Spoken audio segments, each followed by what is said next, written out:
fix it, because it seems that I have a lag and OBS Studio is kicking me out occasionally, and it's really annoying. So I tried to fix it. Now we're gonna see how it will went from here. Okay. Let's see here and here. Three new players.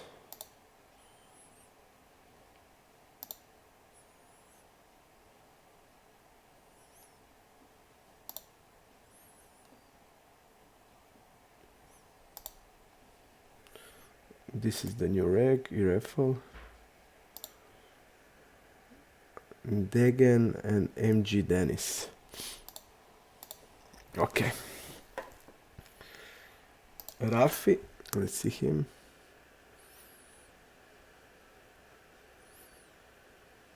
Rafi is Recro.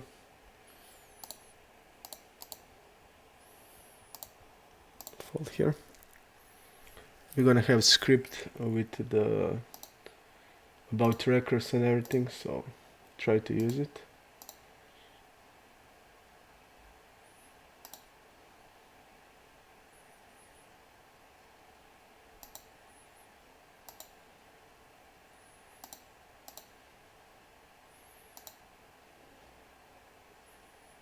He's not stabbing very much at all.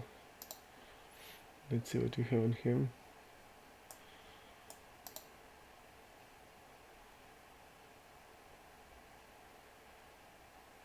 Okay.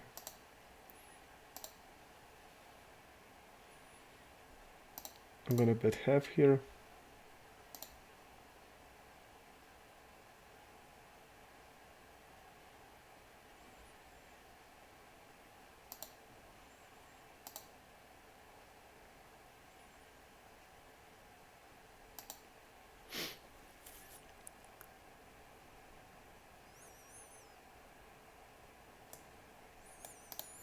Six-eight fold. Deegan.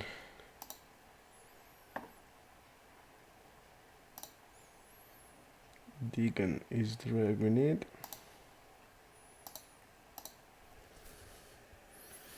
And MG Dennis.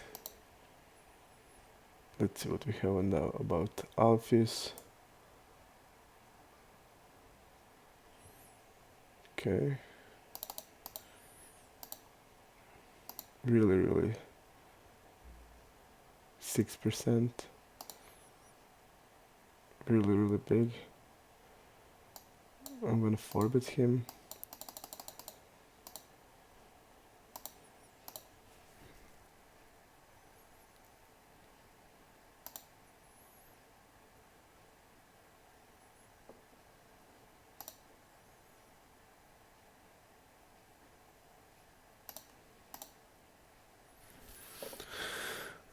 Okay.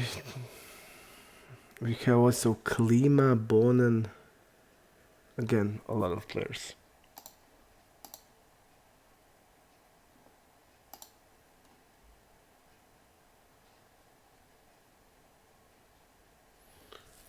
This is probably Recro. Both of them. Probably both of them. Pianina Street.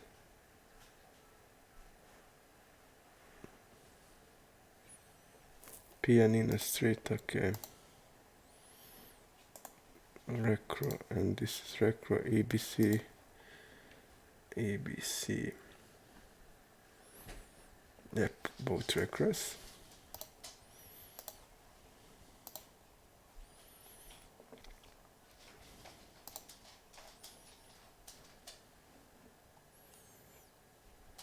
MG Dennis, Evil Piet, Deegan.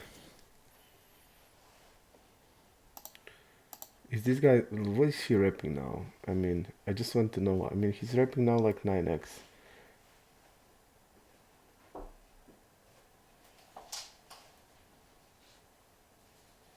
And he's shoving King Queen. And this guy has like all 9 axes.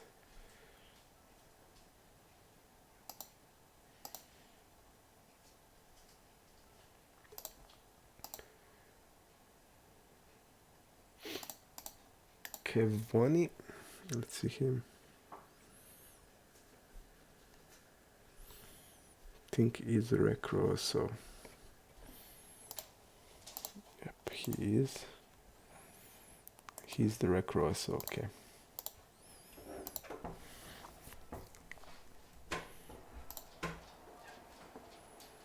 Bonen, we said about Bonen. And his reg.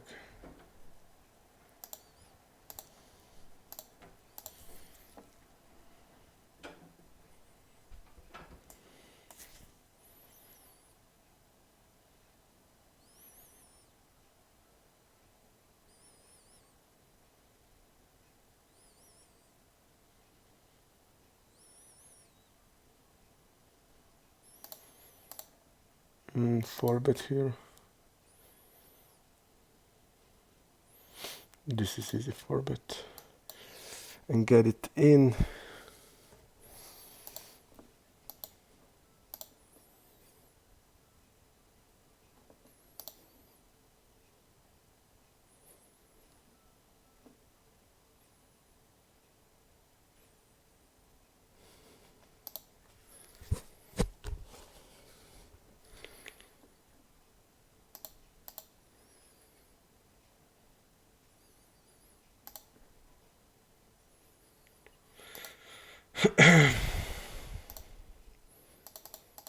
I'm gonna use bigger size.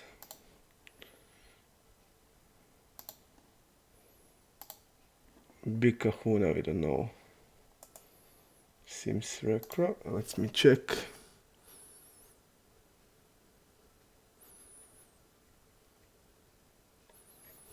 Yep, he's a recro. Okay. Herret. Also probably recro. By the sizing, I think he is. He's 2 tabler, so maybe not.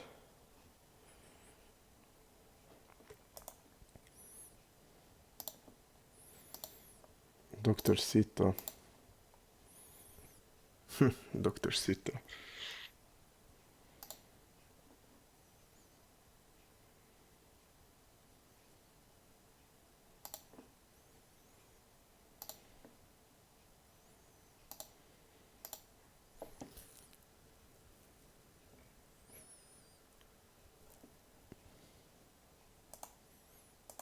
Oh, this is reg.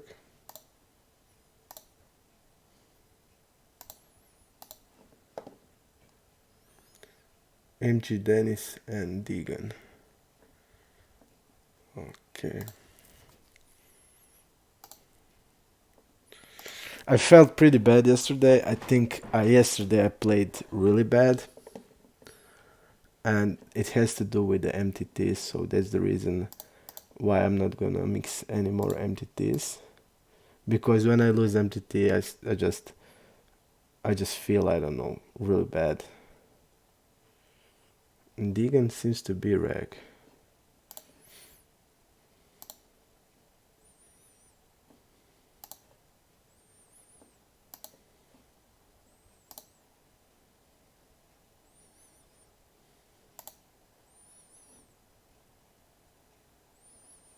He's for tabling, but I'm not sure.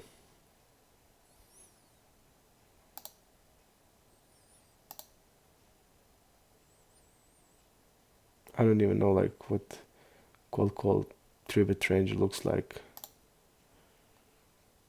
But definitely we see that they're overstepping turns, so our strategy will be a lot of check shoves. Hello, Ivan. I started to say that yesterday I was like playing really bad.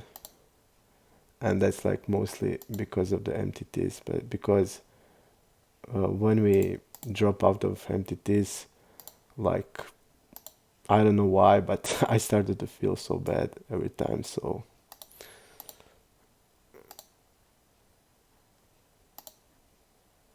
they have like so much influence on me. So I'm just gonna skip it and I'm gonna play like just MTTs. If I'm playing MTTs, it's gonna be MTT day, and I'm just gonna play MTTs. On Draxa, I'm gonna tell you also about the stats analysis that you have on Recross. When they stab, they continue on turn and river over 80%. So it seems that have a strong donk range, most of them. So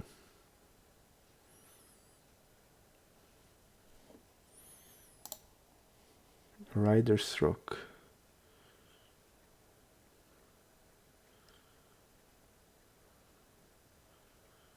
Recro guy.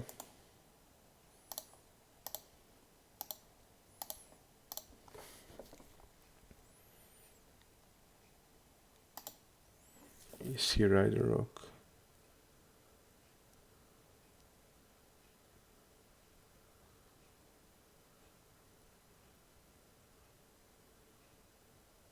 I think he is.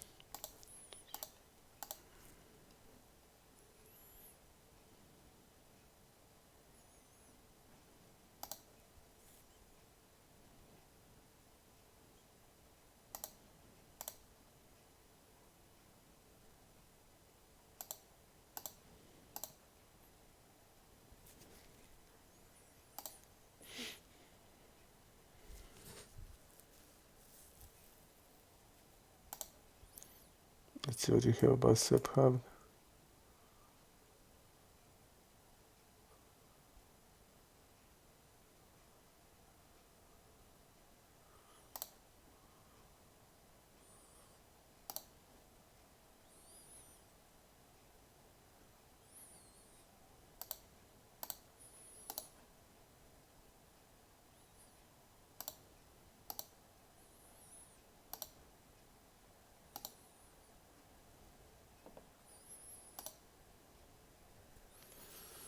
Deegan, MJ Dennis. Okay.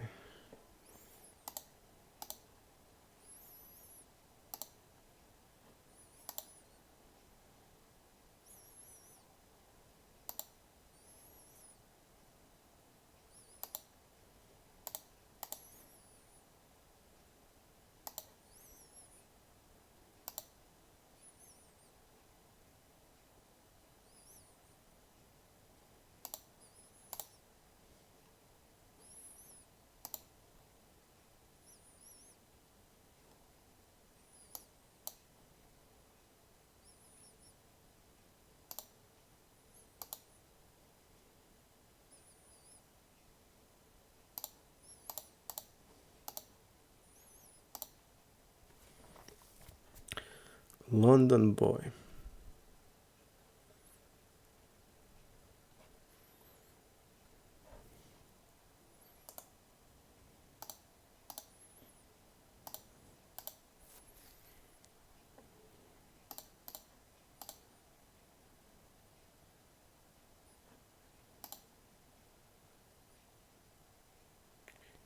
We're gonna try today playing with the bigger bigger c-bet sizing strategy. Feels like it shoots better on Zoom than the 1/3. So we're gonna try to see how it will go. I was always preferred to play with that strategy more than 1/3, and I'm gonna try it today. Let's see here. Okay, we're gonna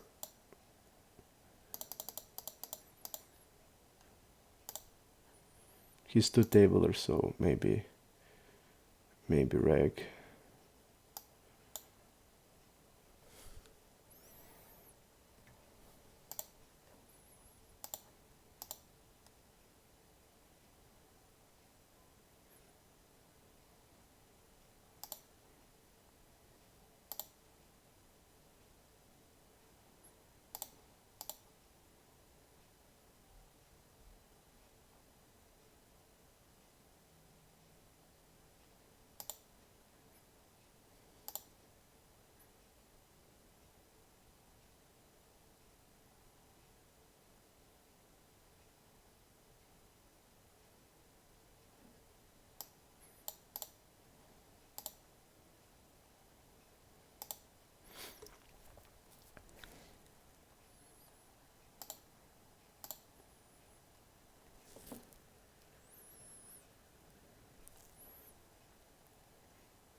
Let's see what we have about him.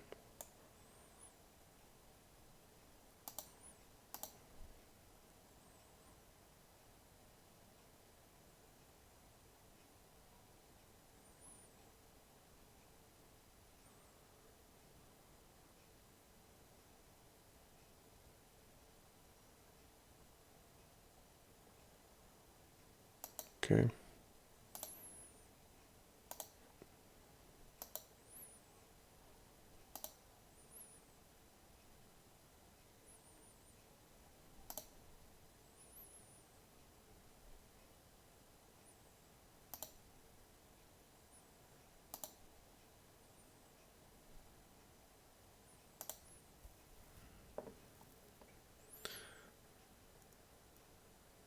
Matej Cosido and Ben MC. Okay.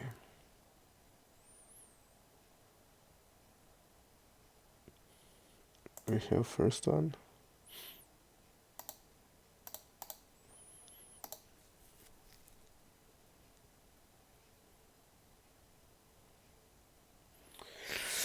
So we're gonna use the strategy I usually loved more with the big sizes. We're gonna tone down we're gonna play then the lazy bet game and stuff like that. Around probably 50%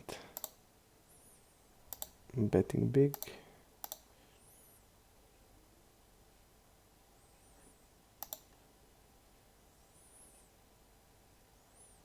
I think here we want to also bet big.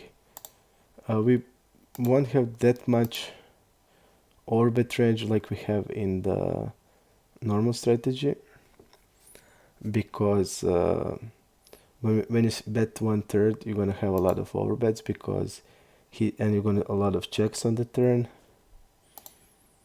and when you bet pretty big on the flop, you won't have that much overbets. Then you will have some of them, but not with the frequency like you have when you bet 1/3. We're just gonna try this.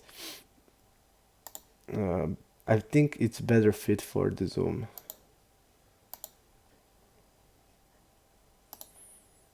Because we play with a lot of unsample guys, and we just don't know how they react to 1/3, and I guess for the Zoom it's better like this. Queen 10 fold, okay.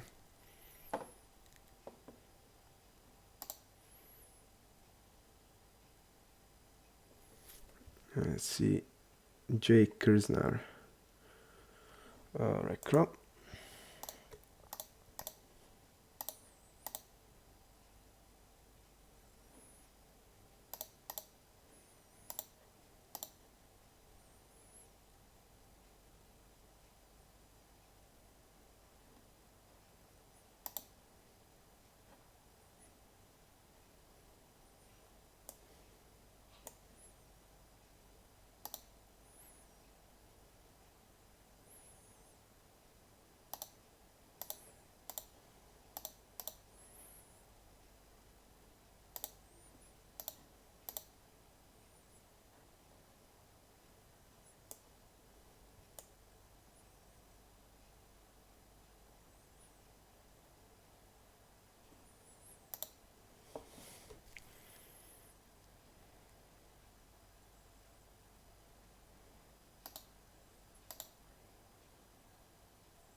Okay.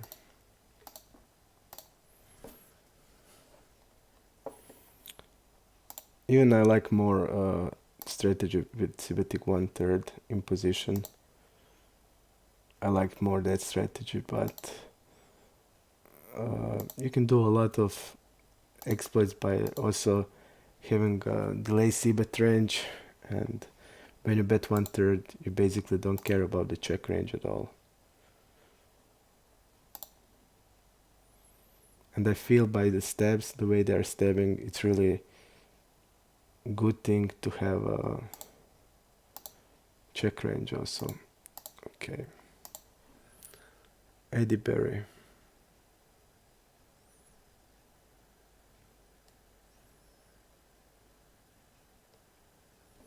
Okay, bet once more.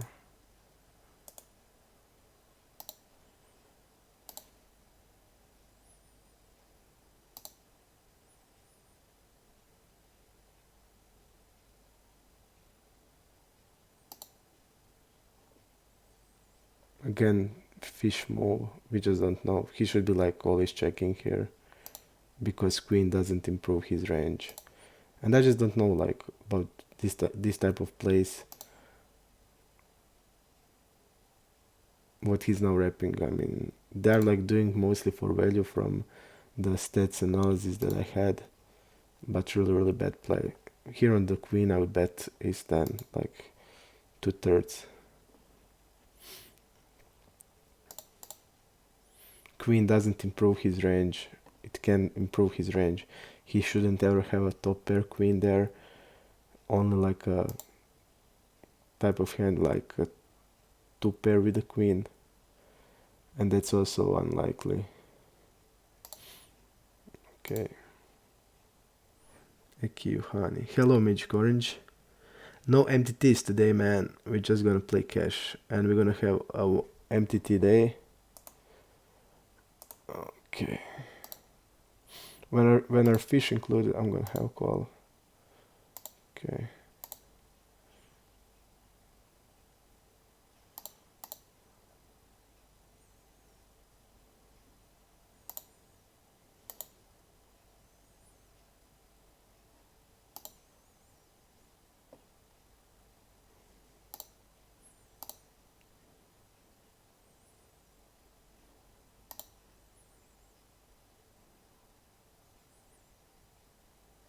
We're blocking ace-jack and ace-5.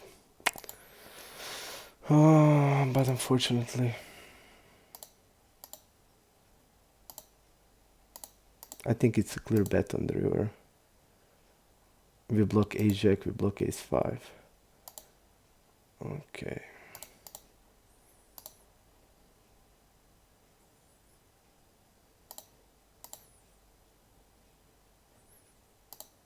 Fold here. Yep, it's a pure bet. We just don't know how wide he will float here, but he won't fold ace queen, ace king. And he doesn't have like ace 3 off probably. He can probably have it, but I mean normal player won't, because that would mean he's opening look at this 4%. He's opening like 50% and he's not opening 50%, so he's not gonna have it.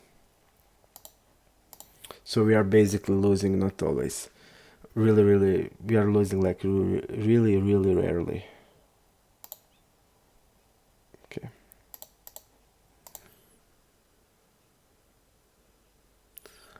I'm starting without MTT also.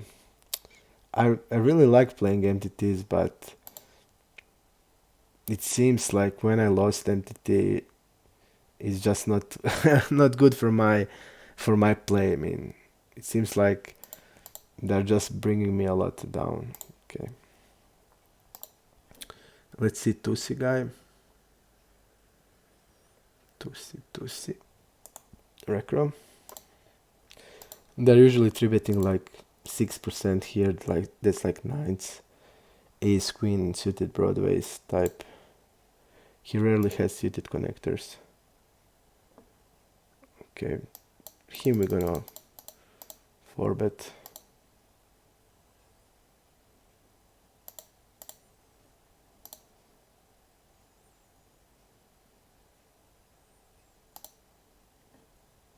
%.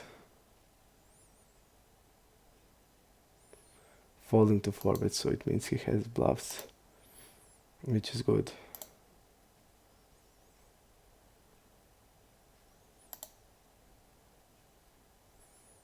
He would probably shove jacks against us. So that's okay. I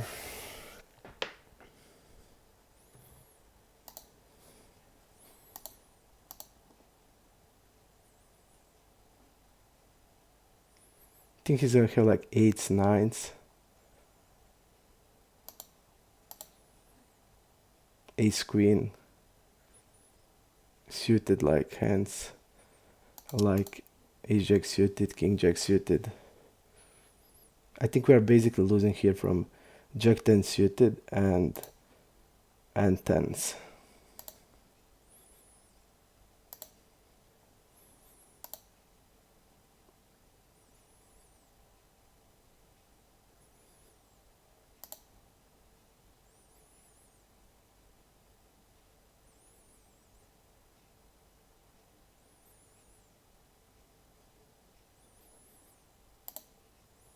Degen here.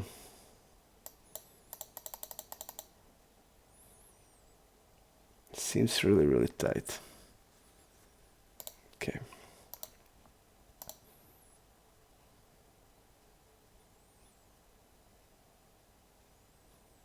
But that's like my only my impression.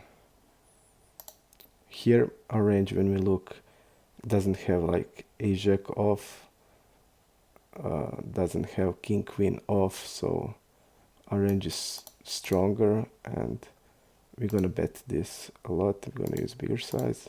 We have ace queen, we got ace king, we want to bet all of that. He's stabbing.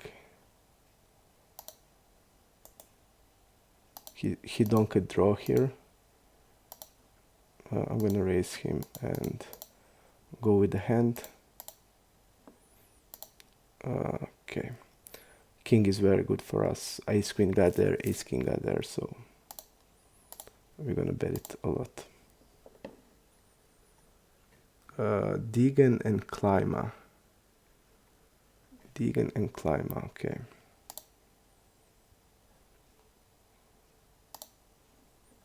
Let's see here. 3-betting really, really a lot, so calling with 5-6. Calling here.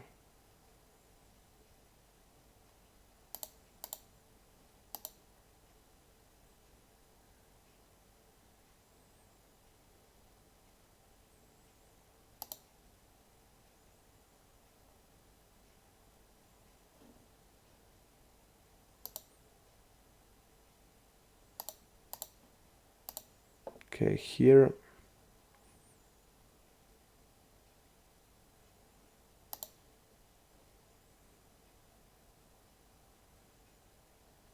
we just don't know the guy, and he's calling from small blind, and he check raise it and then call. We should like know that he has like king 9 suited for us to bet here, like king 7 suited. He can have like 8x with a flush draw, and we are beat. Like he's not gonna call like bare flush draw, and I just don't know him, so I checked here because I think if he has full house he's gonna check call, and he doesn't have in range probably like king 9 suited, and we're only getting value from king 9 suited, and hence like 8x of diamonds, but is 8x of diamonds calling the river? I don't know. Okay.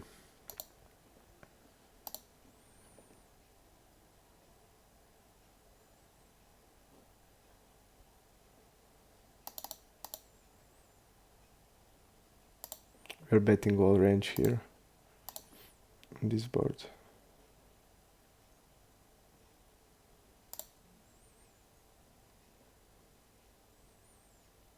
I'm gonna check here. We definitely won't bet all range here.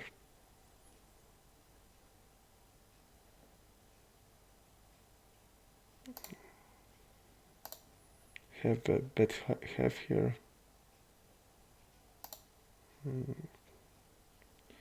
We time it out.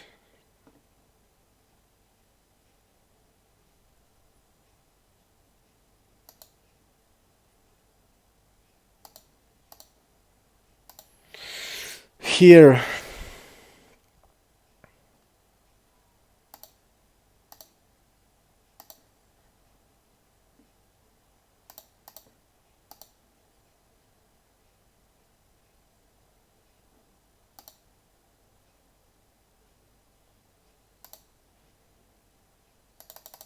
I'm gonna orbit.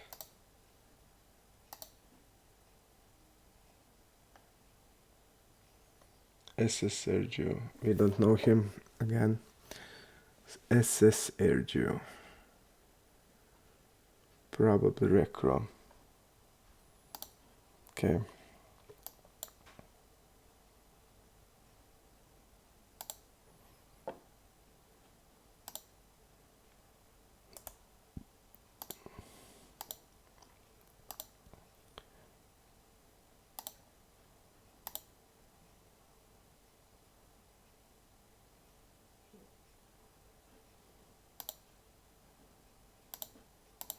They fold turn out of position, Recro's like 50%.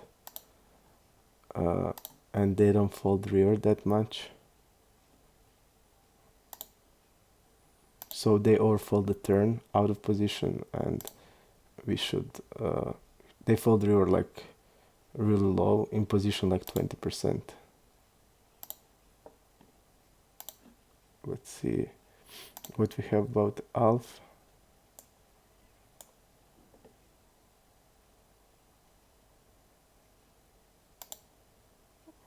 Okay.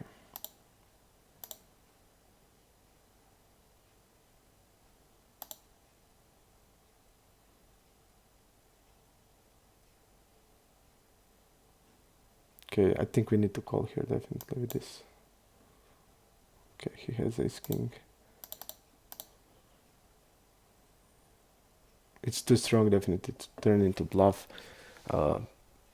We look really weak there, so, and also to note he stopped with ace king and he had nuts blocker, so definitely to know that Alf's, his nickname is Alf's. Yep, Alf's. Okay. So I'm looking forward to try play good today, because I was sure yesterday I'm gonna win the MTT, and when the things were going good on the MTT, I just didn't care about the Zoom, and when the things get bad on the MTT, we started to play really bad, really bad. Okay, checking. I'm gonna delay here. Check here. Pompey exile. Pompey exile. HUD will really help us now.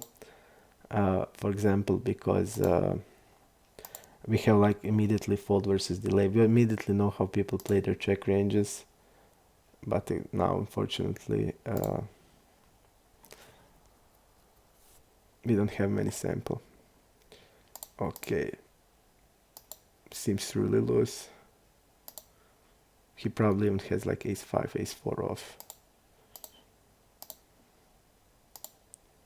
I'm gonna double barrel sixes.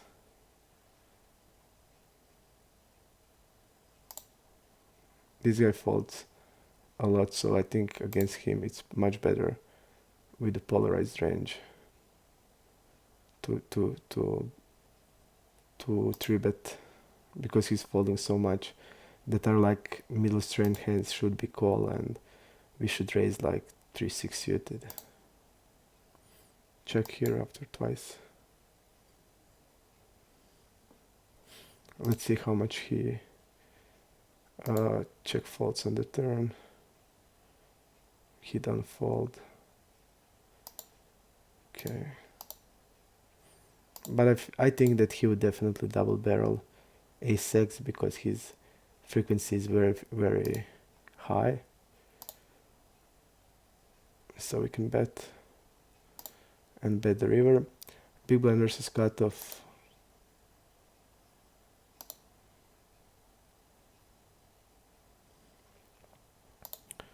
using bigger size.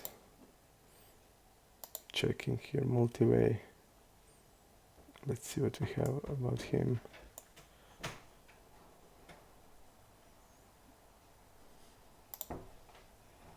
I'm gonna bet once more.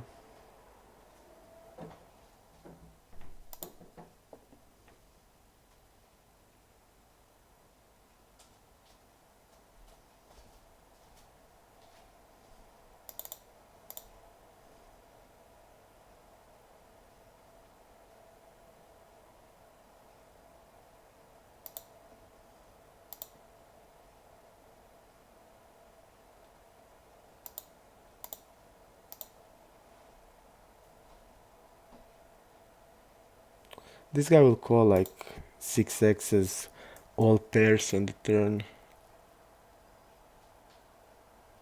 King Queen isn't the best bluff, but he's also folding a lot on river. Okay, I'm glad I didn't do it.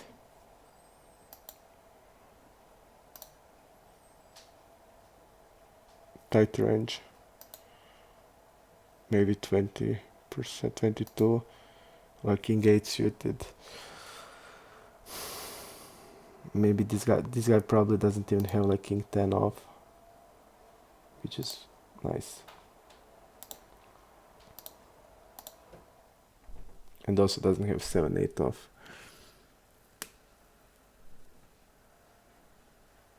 Techno Power of Guido. I don't know the guy. I just first saw him today. So my thoughts are I don't have them. I just don't know. Okay.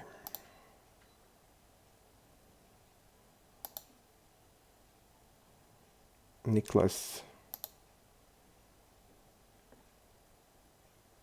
16%, 14%, so he seems active. Let's see. Okay. Seems tight post flop. Here we're gonna have ace queen. And he's having like also king 10 suited in the range.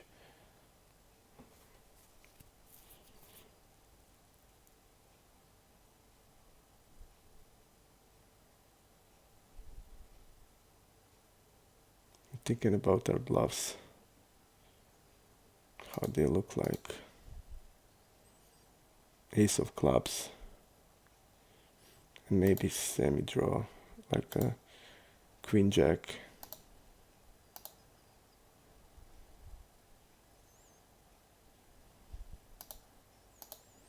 But definitely here we can have check raise range. And I think if he has him ace queen, he'll just shove here. Just my feeling.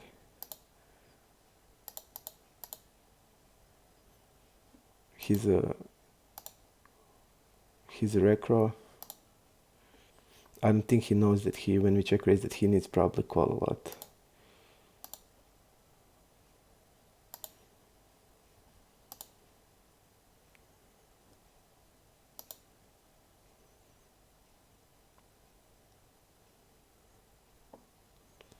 So here with ace of clubs would be good.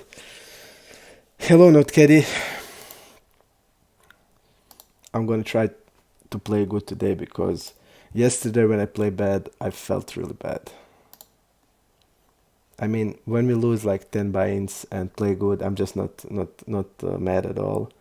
But when I play bad, and even if I win, I just feel bad.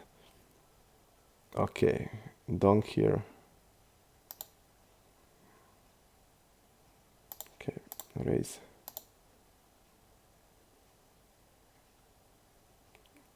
I think now I'm gonna raise it. It just feels weak. Now it feels like a split.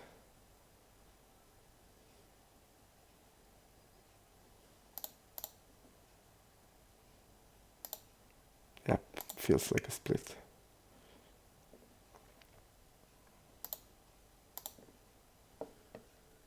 But definitely what I have in the script is their donk range is strong. and not necessarily like not strong, but like a top pair strong. So what that means, that when they don't donk, that probably means they are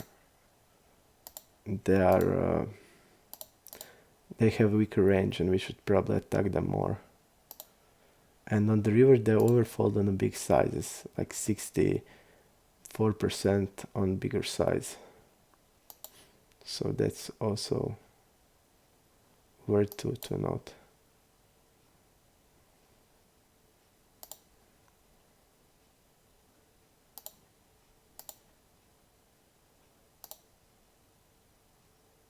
And definitely, just because use of the HUD, I think it's much better to have a bigger sizes, not 1/3. Because with 1/3 you want to know exactly how your opponent range looks like, so you can exploit him by overbets. And realistically, we don't have that sample at all. So I just think that my strategy was a mistake,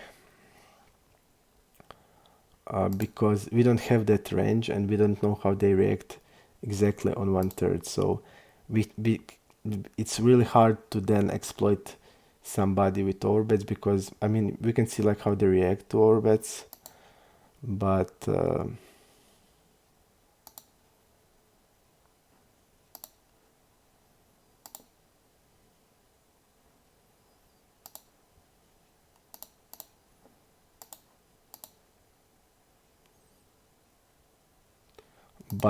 you just need to know exactly how his range is constructed, what are his floats, and you need to have sample to know that. So it's much better and easier to play with a bigger c-bet. Until I have sample, I won't defend the hand which is usual defend. Okay, let's see here. He's stabbing really a lot, so I'm gonna check aces. And that means that when he's checking, he's really weak, because he's stabbing everything. So it must mean that he's gonna fold a lot on delays.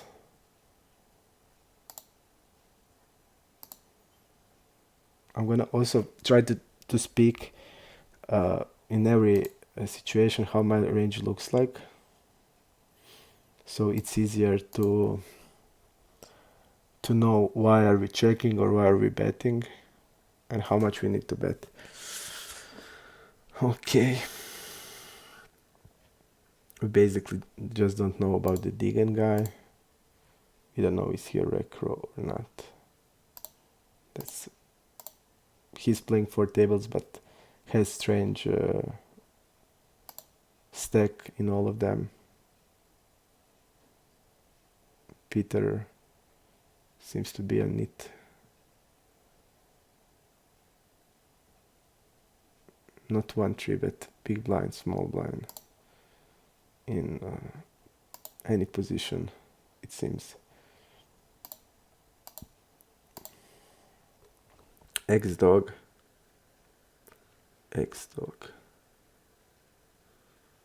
Recro, okay.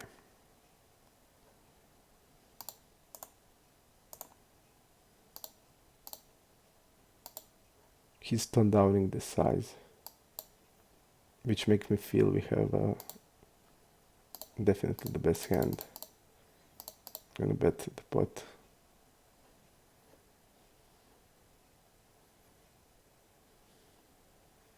Belgian is also really tight. Look at this from early and middle position.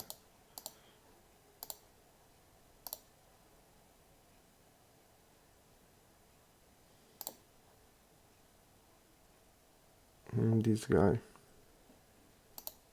Yippee to tabler. Okay, I'm gonna overbet here.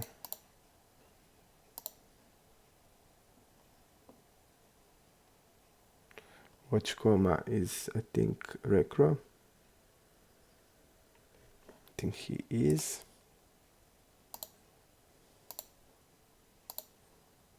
He's wrapping like a ace jack or queens here.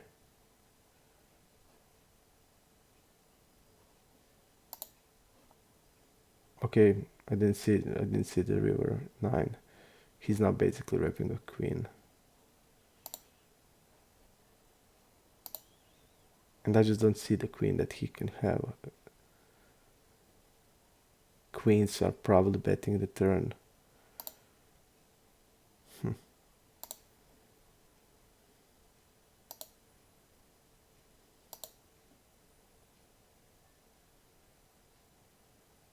We have player behind. I just don't see many queens. The guy's wrapping queen X probably. Time X.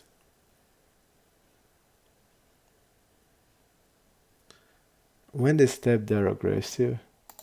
And I mean, I just don't know if he's stabbing ace X. Okay, I'm just gonna fold from till I know. It doesn't have many logic to do it. Basically, I feel he's wrapping only queen X.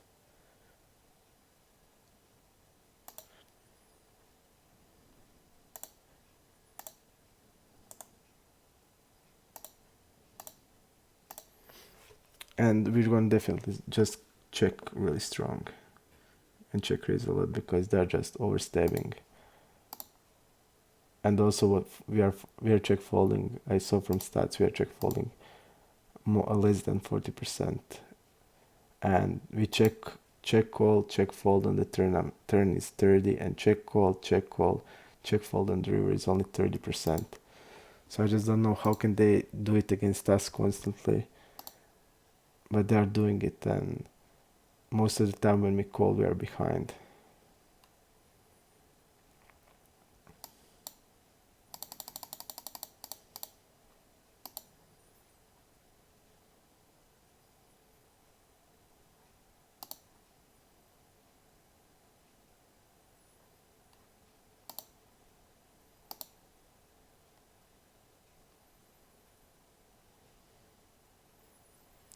Pompey exile.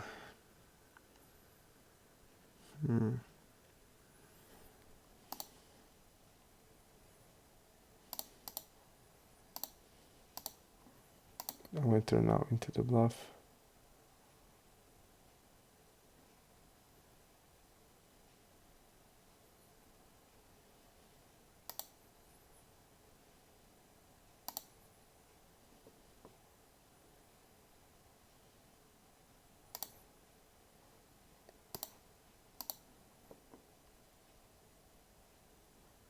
But it seems also like every time we call them down, they have it. And they are just crazy how much they stab against us also. And we are just not folding, but every time we call, we are behind. And I don't know, I feel like when I fold, they probably bluff. Because it's just insane how much they stab. Insane recross. Insane. And I have all that in the also in the sheet, but I also have like how they play against the hero. And I just don't know, is it possible that we are just getting so much unlucky with them?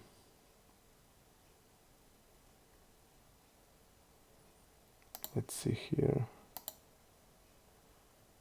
Really. And I don't know, this guy is like repping 2x now.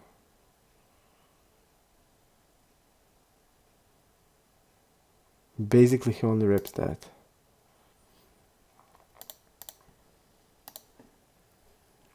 I think he's a fish also, a recro. This hand is really bad. He's folding a lot on the river. I'm just gonna overbet here. I fold here. He's only, I mean, our hand is not good. Bluff catcher, we don't have pair or anything. But he's like only repping 2x and the king. What kind of king he can have? And is he betting king with a pot there? I don't know. So he's like repping narrowly again. And I know our hand is like always fold, and it's clear to me. But in this spot, I just feel what he's wrapping there. I mean, but also they can check strong. That's also what I see. Like when they have a set, it's check. They check it back even. Like a drawy board, no matter I have a set, I'm gonna just slow play. So we just need to aggressively attack their steps.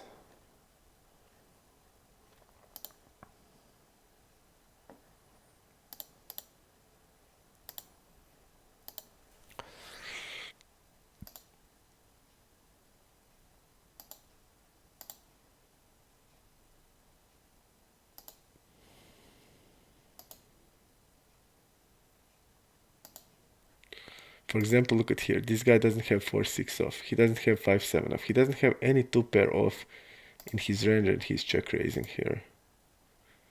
So what did that telling me? And also his check raise is like bluffy with gut shots and backdoors.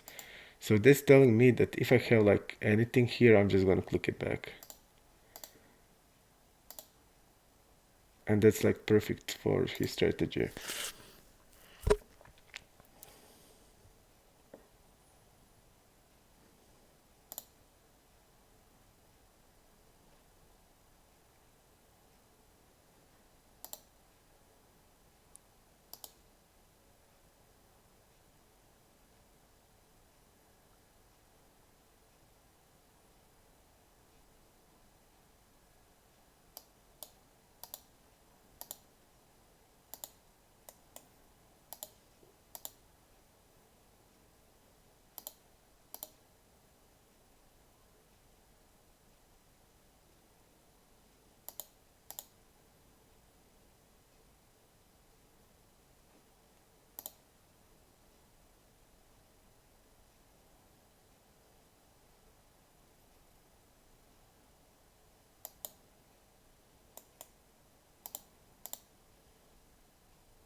Carapuz.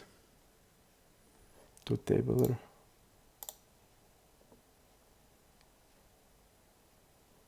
Let's see how much he opens against us. 20%. 20% of range. He's opening with when we are big blind, and he's small blind. So queen 3. We'll fold it. This is like a big fish.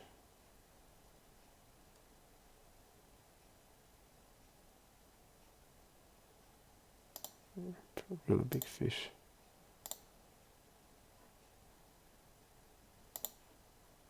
Against 2 regs, I'm betting here. Small blind should be folding almost always. His strongest hand can be only 4-4.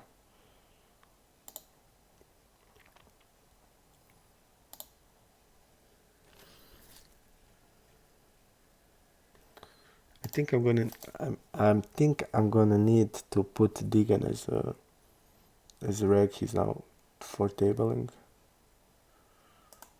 He seems strange, and I'm not sure, but okay.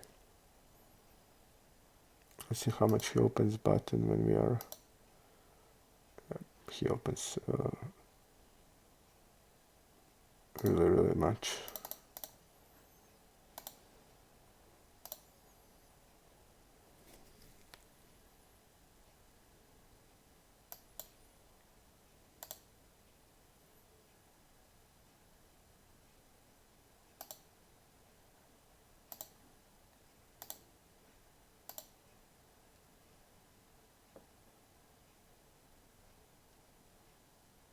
Bluff Muffies.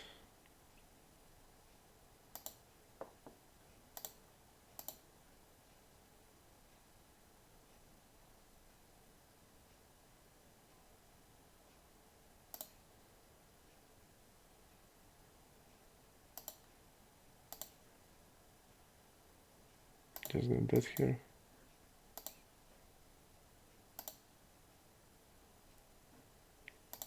Folding everything else. Quacky man, hello. I'm glad, man. Let's check the graph. Great, man. Win some MTT also. It seems like you are in a mood, in a form. And I mean, if you're running good on MTTs, man, you should play. You should play a lot.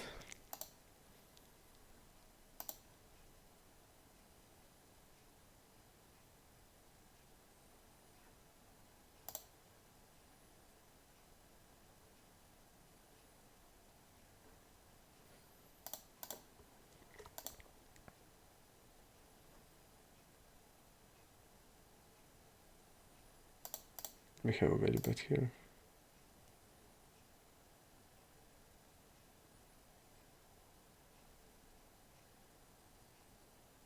Too bad about kings. I definitely feel better with the new strategy, and I'm mad that I didn't use it before. But just if you think about the zoom and format and everything, you play a lot of unknown players, a lot of reckless players. So it's just best to have that strategy immediately and not to c-bet everything, because with the c-bet you just need to know.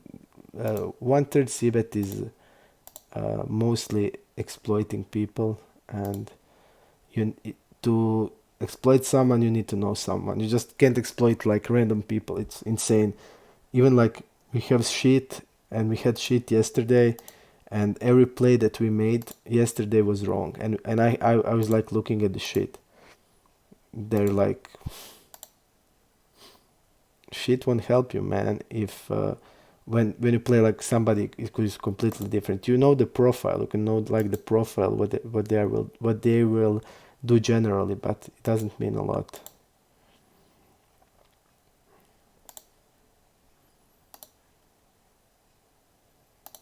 Okay.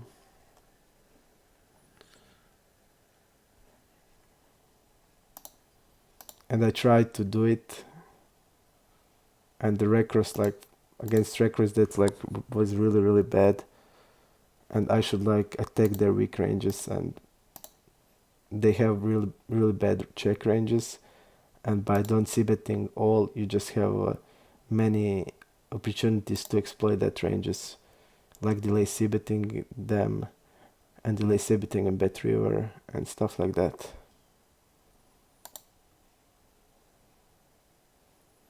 Okay, call here. Guy seems to be, huh. He 3-bet button with a button versus cut a few times, and that's it.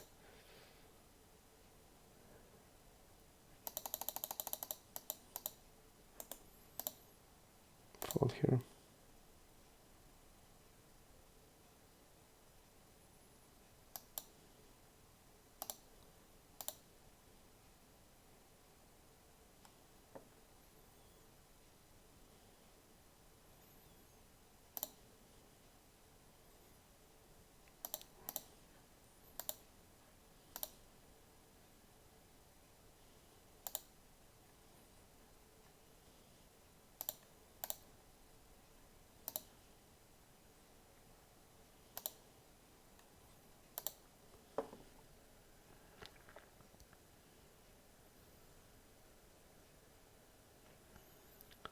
We have X Aquarius in the house.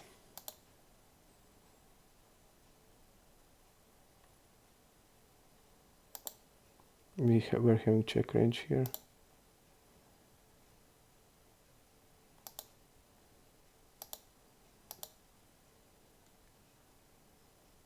I'm gonna check raise here with the ace king.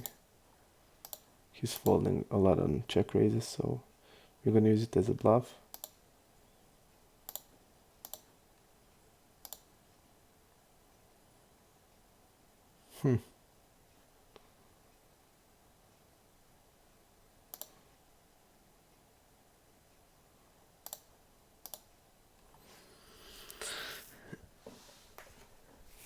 You know, Quacky, that doesn't that like Dr. Avsing told, it's just not important.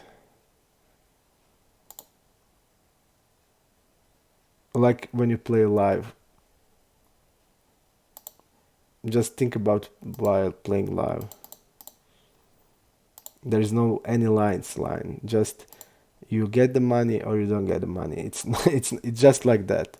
So just keep that film when you play online like you're playing live. If you're doing it good, you're gonna get the money. If not, you will lose it, and that's it. Okay. Our range from the big blind, we don't have ace jack, we don't have king queen off. And generally like that we have like ace queen, ace king. So our range is okay. On the turn we can bet, we can check with ace queen. I'm gonna check. We're gonna have a lot of hands also that are gonna check. Okay, I'm gonna bet half here. We're gonna check like kings, queens, jacks, low aces. And I just don't know anything, and they are stabbing a lot on the turn. That's why I decided to stronger our check turn range out of position. Usually it's pretty strong because we are not falling when they stab turn against us and we are falling river only 30%. And that's the line I think in poker is the worst, when you call the turn. When you see bet the flop, call the turn and fold the river. It's most expensive, you don't see the hand that opponent had, and you're basically the worst feeling. I mean, worst feeling in poker I get is by in that line. So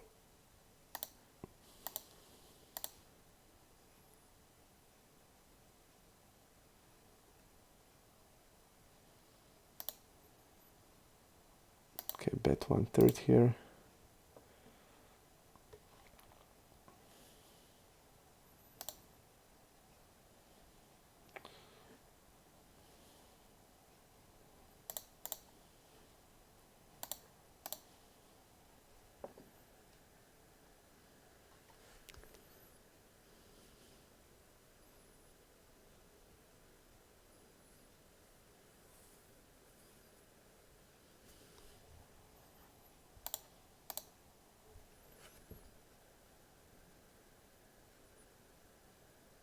I understand, Quecky.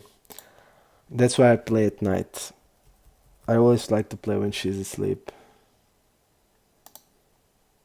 Okay, let's see here.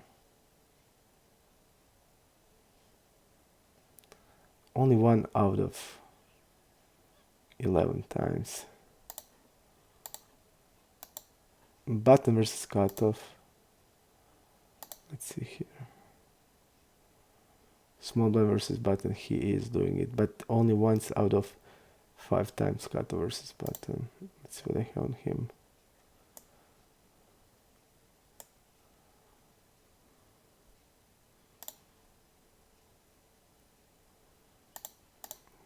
Okay, he seems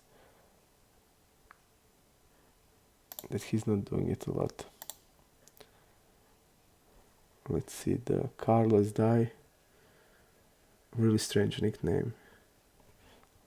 Little bit spooky.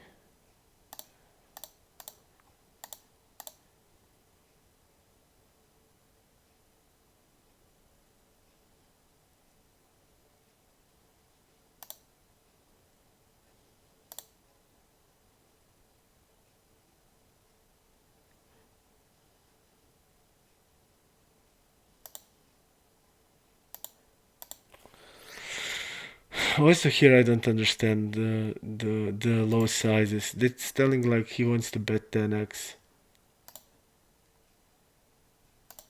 And he shouldn't do it. I mean, he can bet like ace 10, king 10.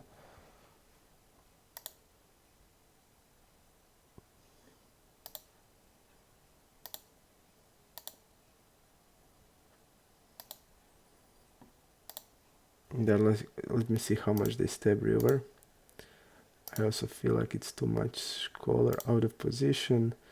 Stab river. 50%. Stab river when the flush is missed, only 38%. Then I feel it's okay to fold.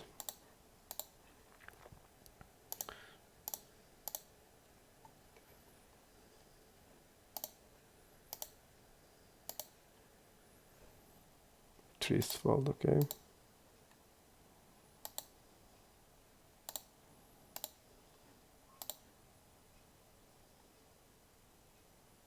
He's not double barreling a lot. And he's always doing it with the equity, like you see.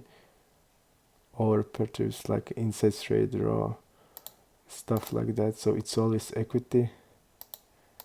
And here like 6-7 suited and 7-8 suited are only 8 combos. And he's gonna value bet like probably even 8s, 9s, 10x plus.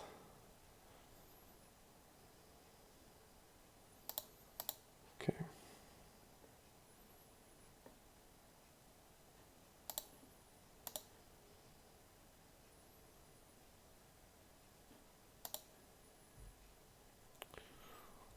Really bad river, really bad turn.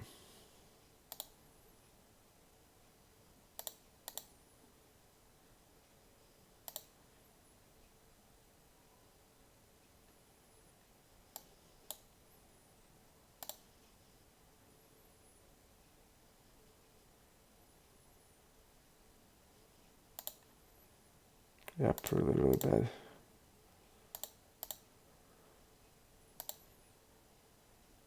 Look at this.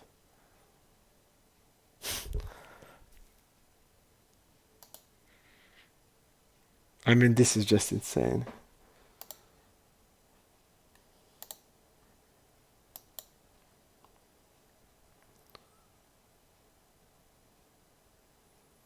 Shoving queen. Insane, insane.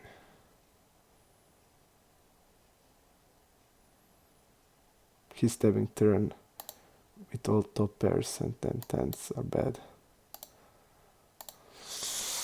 Really, really bad. I mean, we need to fold here, I think. Always. And he turned, I mean, I don't know, did he turn kings into bluff? I think we need to check here like everything. Not everything, but probably like 80%. We have like not flushes and we have bluffs like ace king and ace queen, but sick. I just don't expect a bluff ever. And I don't accept like 9s or 10s to shove. Really, really bad spot.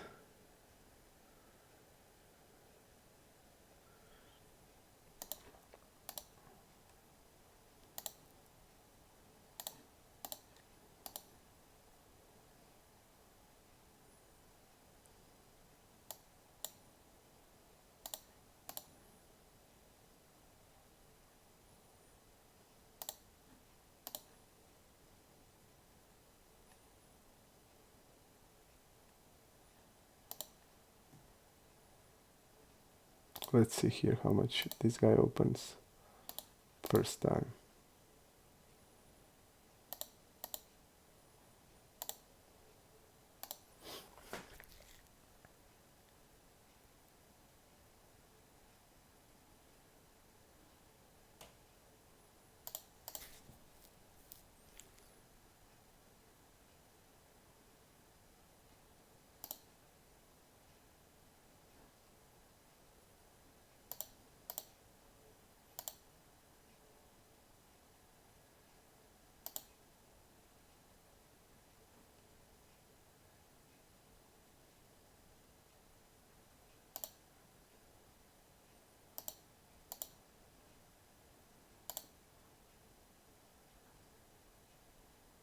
He's gonna have like probably 4s, 5s, 6s.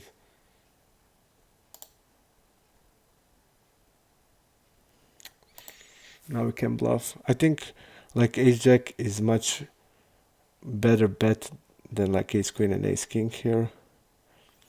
And I would like triple barrel it, but on the 10 I just can't do it anymore. I need to give up. But our range is like so strong, and his range is so weak, and he doesn't have like ace 10 off. So he's mostly gonna have like 10 jack, 10 king 10, queen 10, ace 10 suited, like max.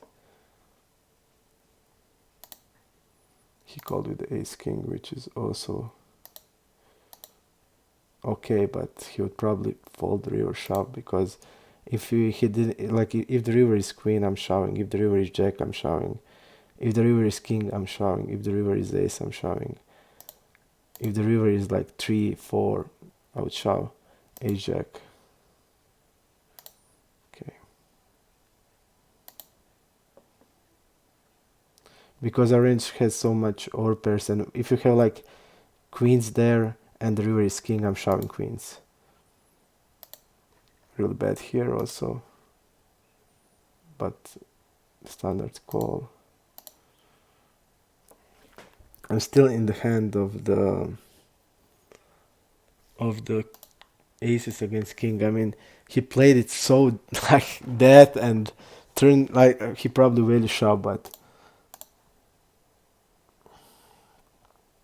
pretty insane. And also the thing is that the guy, I mean, I just have to respect the range, because he just called. If he like called 4-bet, if he like 3-bet and I call 4-bet, I'm just not afraid of any straight, and I'm like on the river going with the hand, because what then he can have, like, but he's like calling here. He just called this guy. I mean, just insane. Look at the hand, like how the hand played. Okay, map. He ISO. Okay. I thought this guy opened, so okay then. But still, he just called there.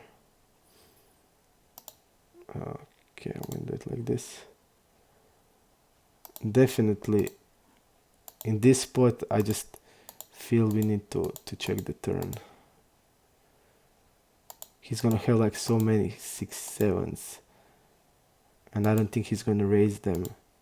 And he's gonna definitely have 8s. He's definitely gonna have 5s. He's definitely gonna have like flushes with a king, queen, king, jack, stuff like that.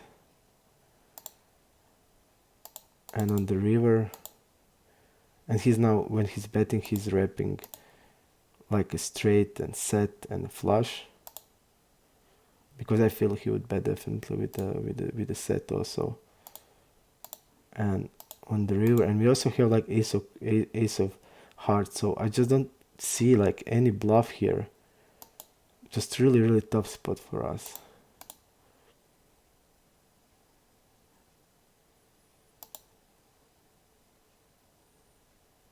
This guy's not aggressive on the river. He's like now wrapping king jack, and he is like with the full house, like a king queen.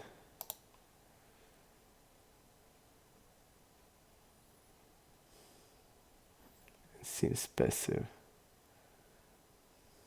He's a recro.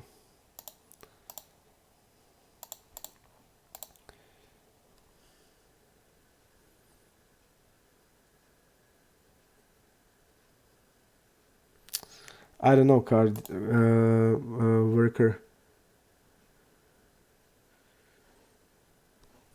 Really sick hand.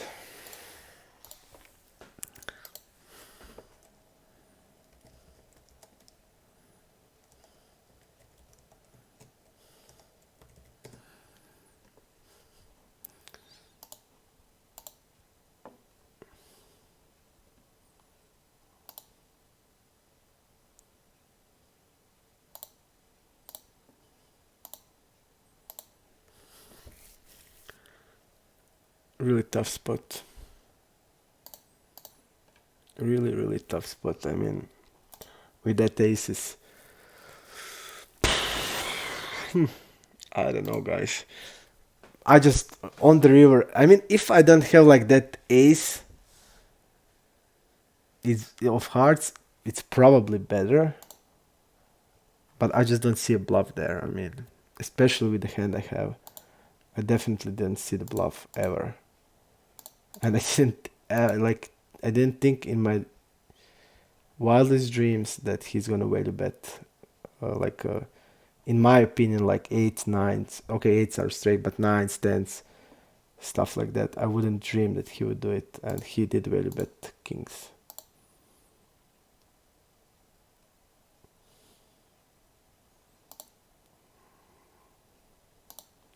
Let's see how much he's doing it deep. Okay, he's doing it a lot.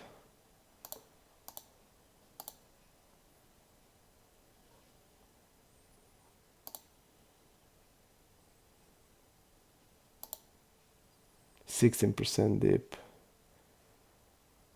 He has even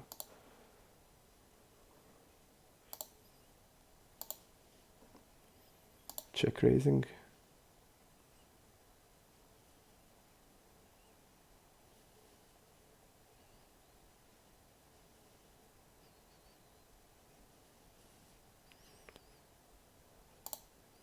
Checking here. We're gonna check raise and check a lot.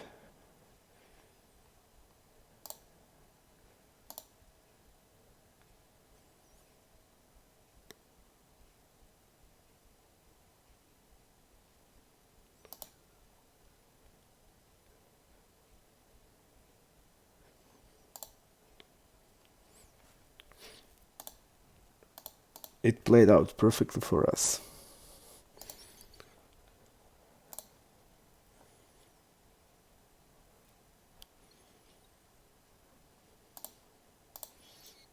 And then any size on the river, I think we need to call. Okay. Torvalds. Torvalds. Torvalds. We don't have anything on that about him.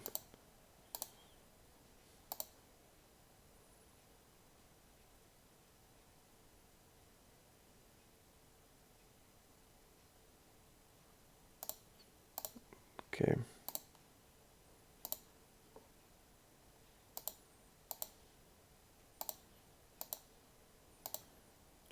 Okay, fold here. We're gonna definitely in this spot with the king queen. We are definitely check raising a lot against wider range like king jack, king 10, and on the turn we're gonna just have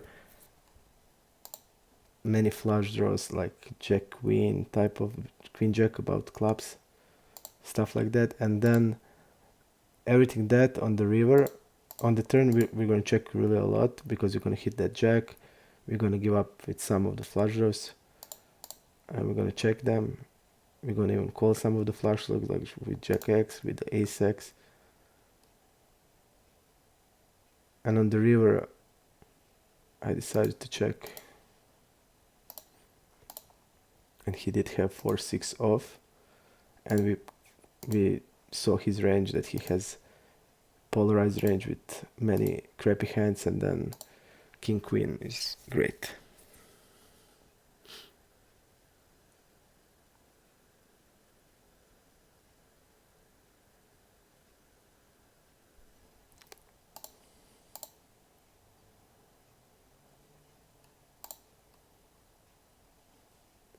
Yep, everything you say in comment is right. If it was like 3-bet and like 4-bet, I'm not afraid of anything on the turn. And I'm probably betting the turn because I have like so many ace king and ace queens there, and I'm probably betting the turn with the aces, with the hearts, and he would just shove and we would call, and it would play out perfectly for us. But unfortunately, we wasn't in that spot. He played the hand sneaky, and it seems good for him. Maybe we can even think about calling without ace of hearts, but even with if I didn't have like ace of hearts, I would fold because it's so hard to bluff even with, especially when the one guy is here also. So uh,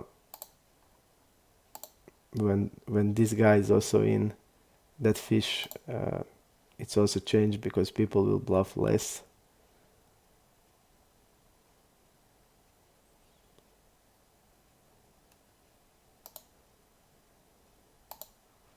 Second time at the row he forward us. Okay. When they don't have a sample, they just keep pounding, and that's like so tilting for me.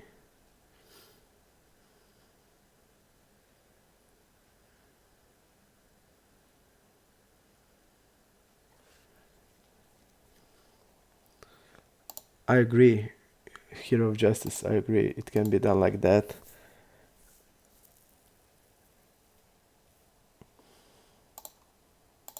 Yep. Then on the turn, I'm just committed to go, but I just use my normal size because I wanted to play 3 street, and usually you want to play 3 street in that spot. So, but I agree with you. It could be better for us definitely if we played it like that.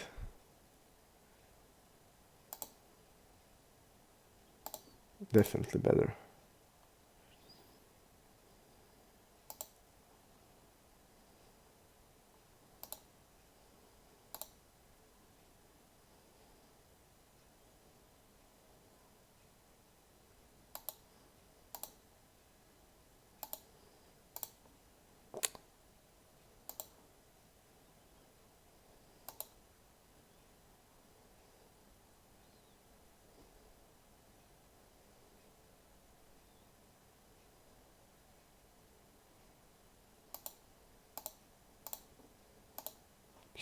He seems to have a strong check back range because we saw that he didn't fold when he's checking. So maybe he's like checking overpair here. Against us, it has sense.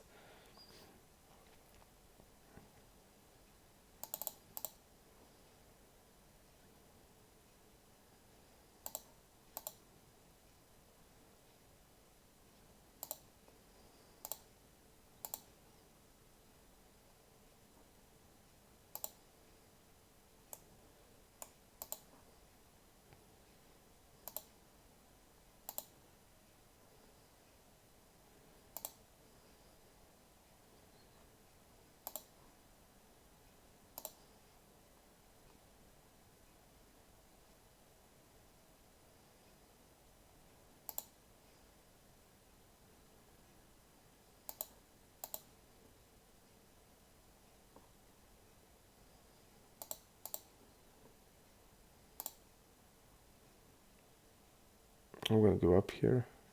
He called king 10 off. Okay. I didn't see that he folds this line.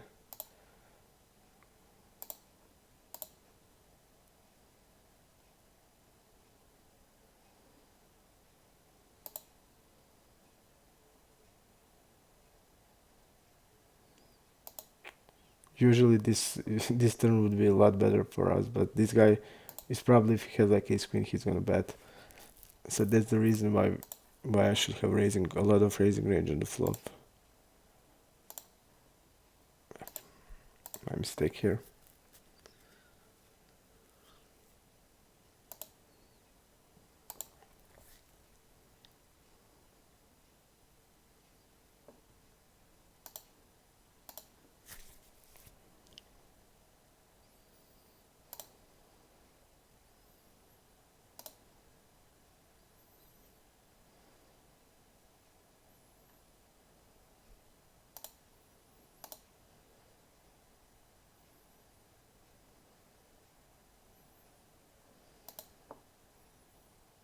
They have really bad check ranges, so, and they're gonna have rarely 2x, so we're gonna just bet.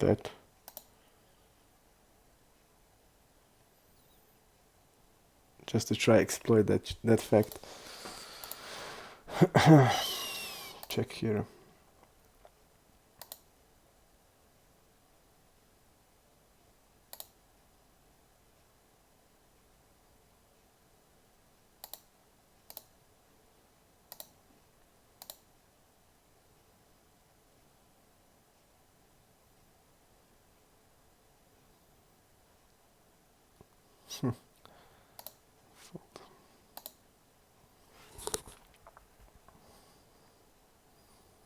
Let's see how much he opens it against us. 55 versus 2.5x is okay.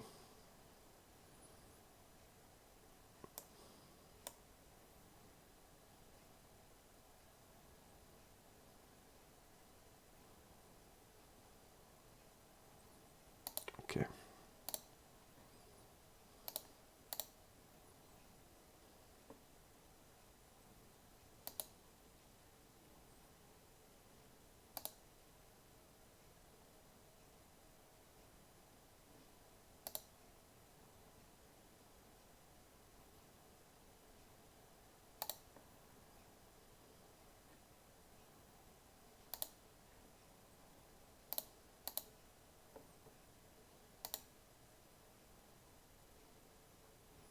He hit the 9, okay.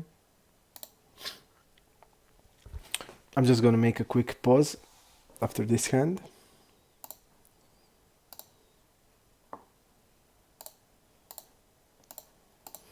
And we are back.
Now guys, when I think, it's a really good idea in that situation, like turn like tens into bluff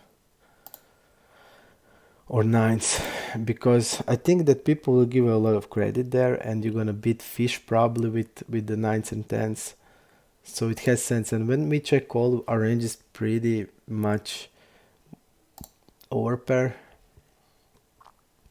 and he will never be good with nines and tens,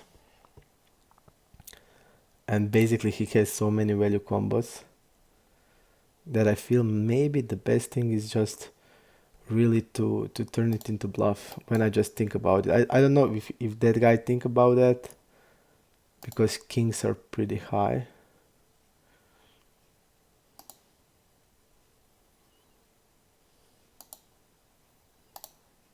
Kings are pretty high, okay.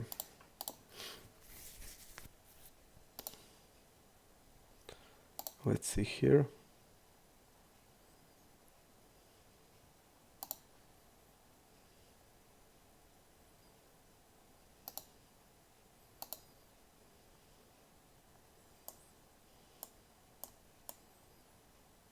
He check folded twice in the multi-way.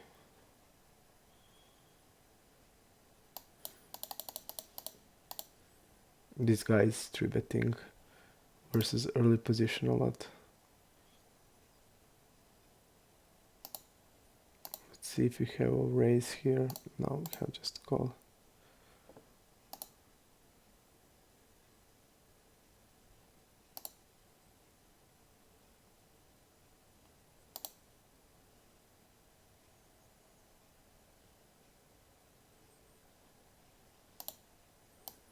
One-fourth.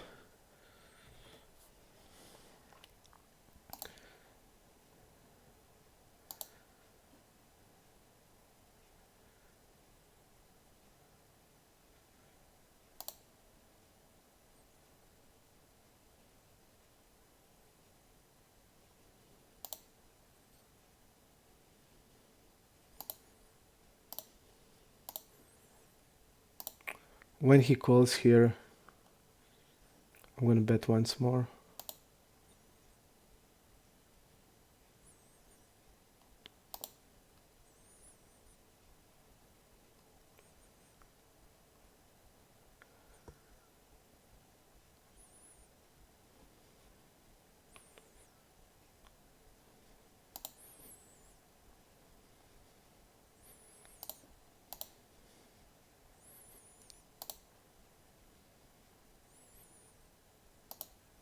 Because there's a guys that will like shove here with jacks and tens and stuff like that. And we have equity to hit something. On this 7 I don't feel we have fold, but like on the queen, I think we have.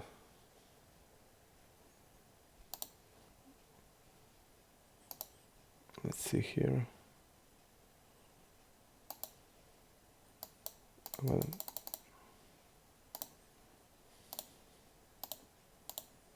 I think it's okay to bet turn here.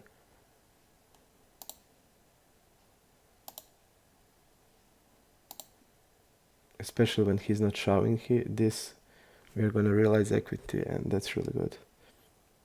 So I like the play.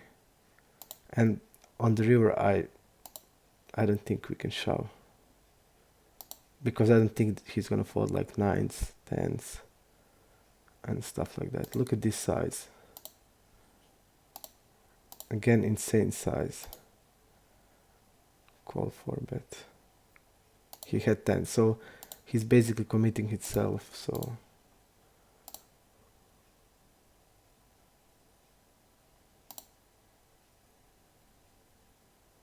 Wow, this is insane. This guy has like 10s, jacks probably. Nothing. He did probably have like 10s. I don't think he's, but maybe, I mean, we saw that they're bluffing with that size, so it can be. No, man, I don't have any friends. I just live the real virtual life.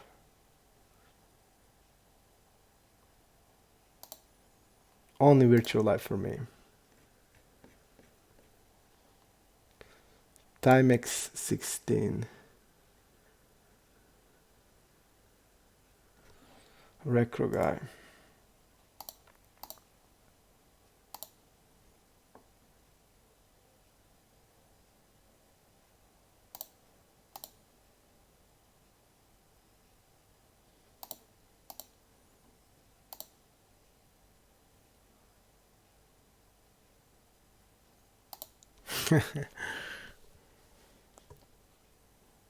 Let's see multi-way here.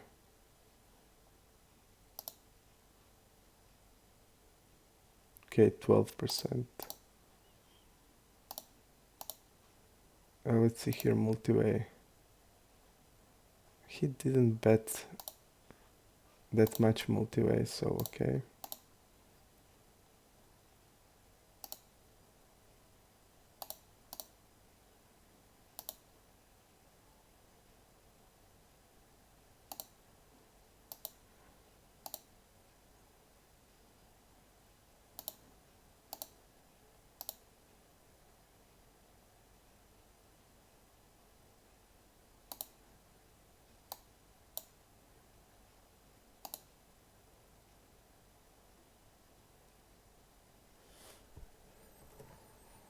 I'm gonna bet here, overbet.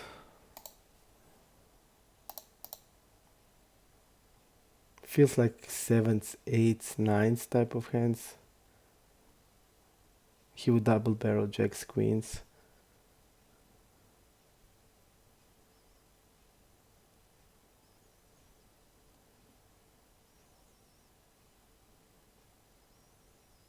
And I feel he would definitely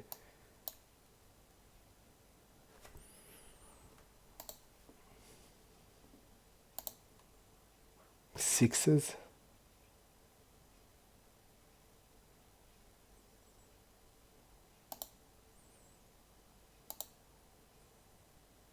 Okay. It works perfectly because it doesn't have like only sixes he reps. And he can obviously turn like 4s, 5. He can even turn like 7s But definitely he's only wrapping sixes. And when we overbet, I think that sixes would just call. So, okay. Again, Alex, we're going to check. We don't know Alex again. Alex. Okay.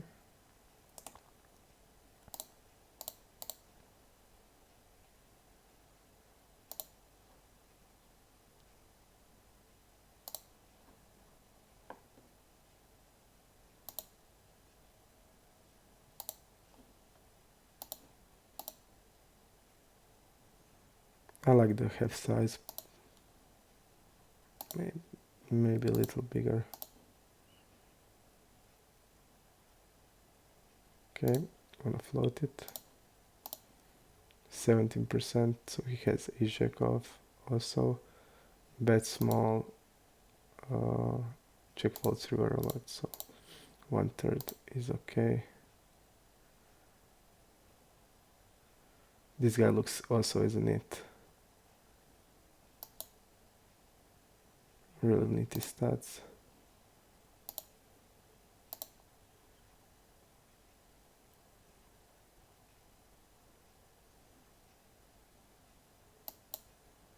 Really strange size. Okay, I think we have the best hand.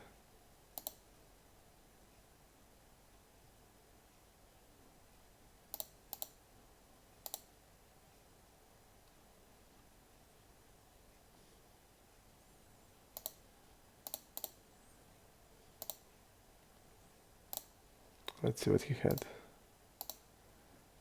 Ace queen, okay. It would be much better that we 4-bet, but we just don't know. 3% is a fold, okay.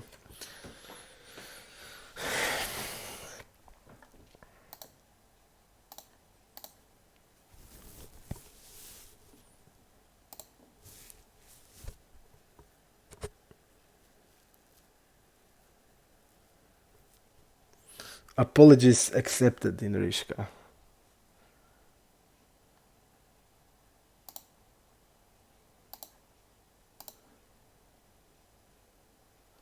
So please don't touch my wombs, right? It says wombs. Let the grief alone. Okay.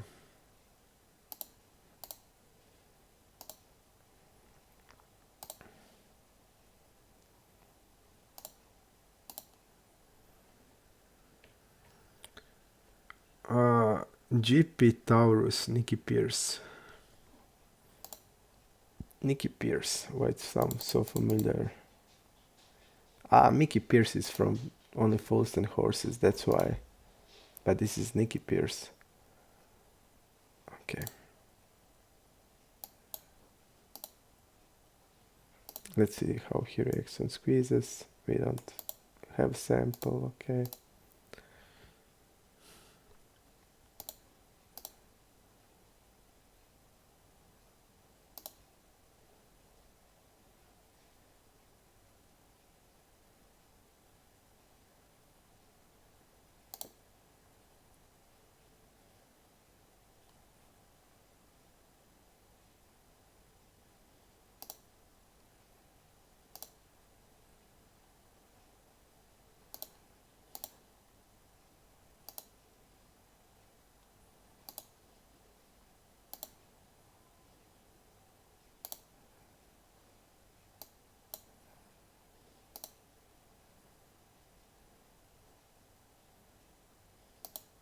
The good thing here is that this guy doesn't have ace 10 off in his range. So that's good thing. Okay, I'm just gonna do it like this. Because I feel he's gonna have like ace jack, ace queen type of hand.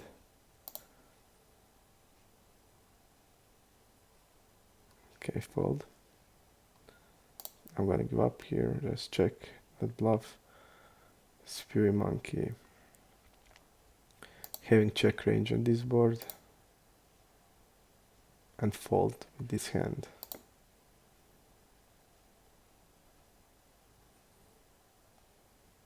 if it's like backdoor flush, maybe we can check raise, but not this.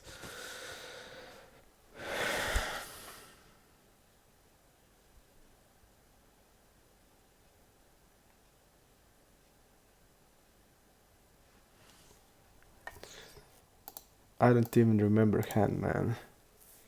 When you're three tabling and delays 5 minutes, you just don't remember anything.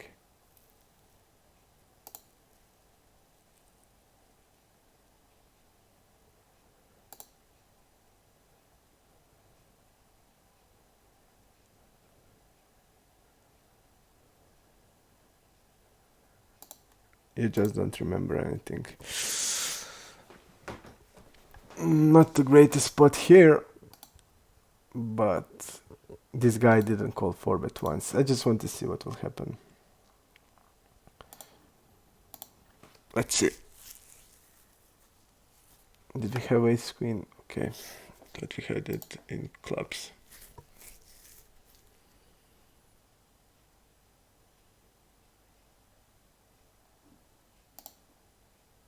I just want to see what will happen.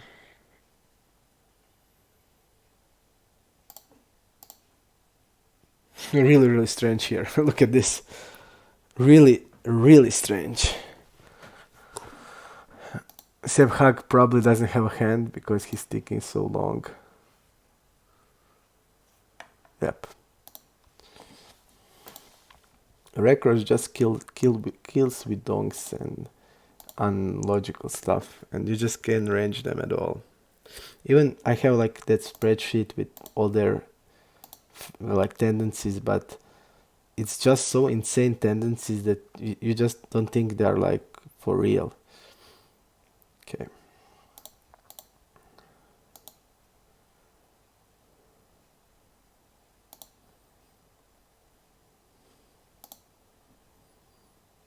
Okay.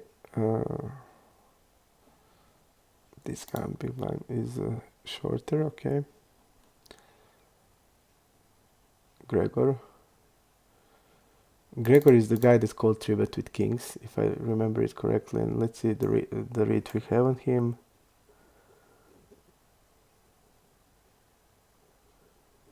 Yep. It's insane what I have here. I mean, it's insane to even think that this type of player would bluff in that spot when he had kings. So he probably did it for value. I mean, for sure he did it for value. He didn't bluff kings.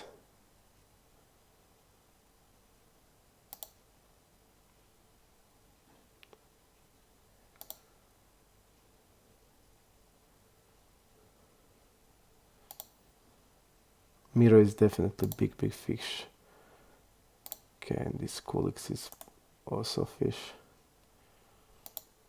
I'm just gonna call because I'm gonna call every river.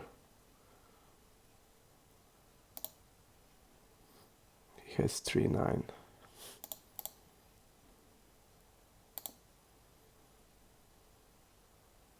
That Miro guy is like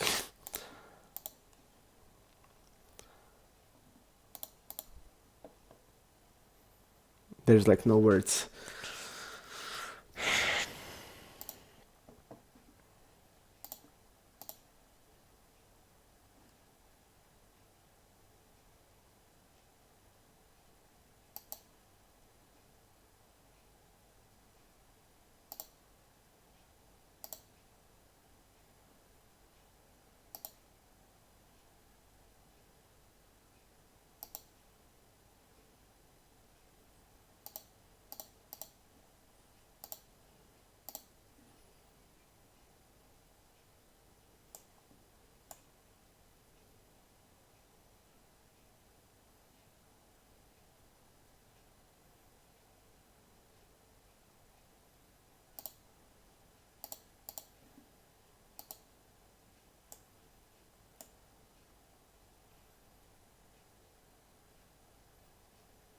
First 4-bet.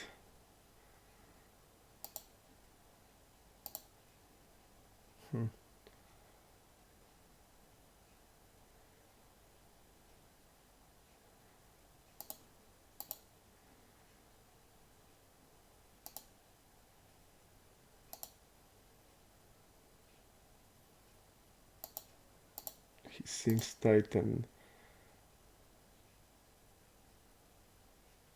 okay.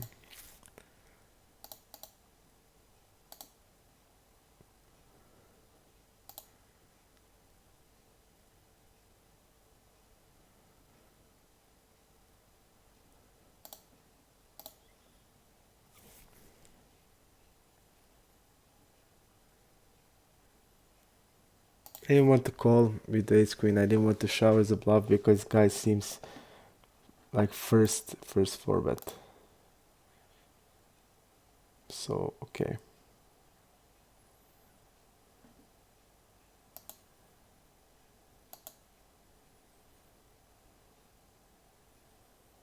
This guy seems to do it a lot. Okay. I'm gonna forward this. I can call like 9-10. So first hand below that will be 4 bet. Cutoff for the survey. 6, how much? 6-7%.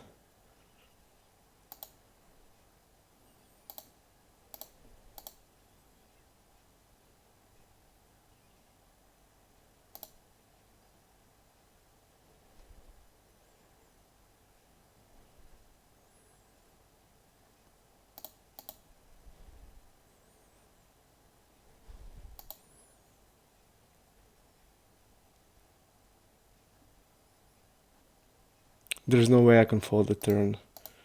And then he steps the flop. He's not gonna have like ace jack. He trapped with aces and used really big size, so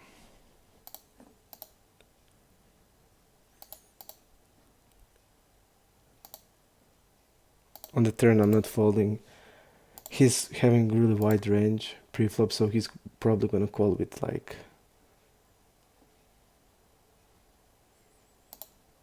with hands like suited aces. The bad thing is that he's gonna have like king queen of diamonds and like ace queen of diamonds, but he's also have like ace 10 of diamonds, and on the turn this is obviously better than ace king.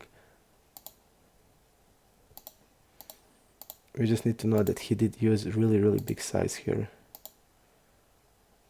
He trap and he bet almost here, so I'm just gonna make a note about that. But definitely I'm not folding a pair here, and I shouldn't fold, so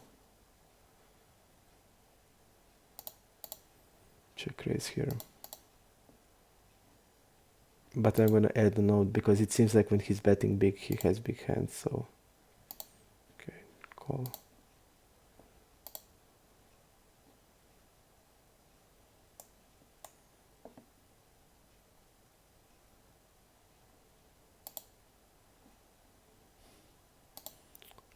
I don't like this spot because their three bet bluffs are like bottom pair.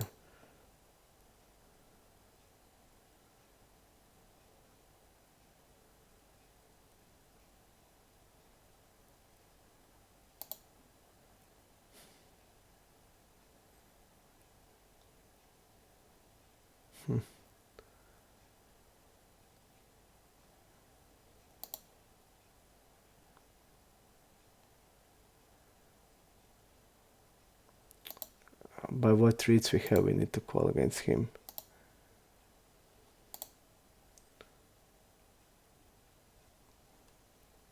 Let's see.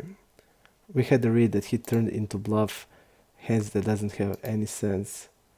Yep, I'm really good with it. I'm really good that I read the notes. He turned twice into bluff, like stuff without equity, without sense, so he's gonna like 3-bet flop a lot there as bluff and stuff like that.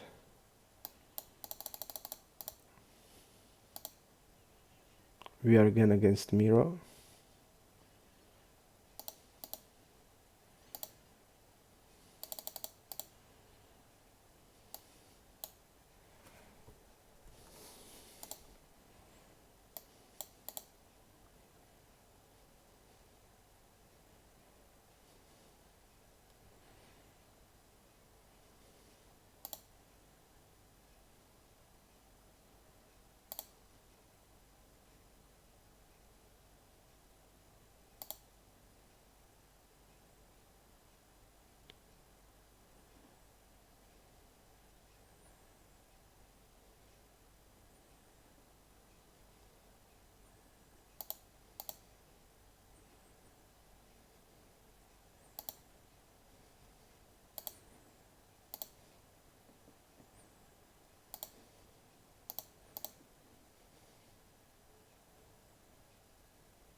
I think with 8-10 we forbet that as a bluff in that spot.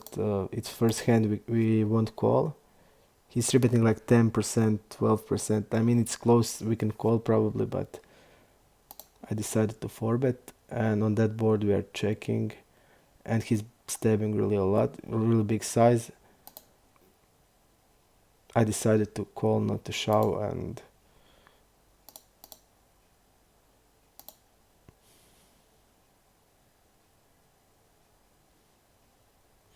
but maybe it's even better maybe to shove. He doesn't have like ace jack off at all in his range, so he doesn't have many jack X's, and he's like jack 10 betting pot there. I don't think so.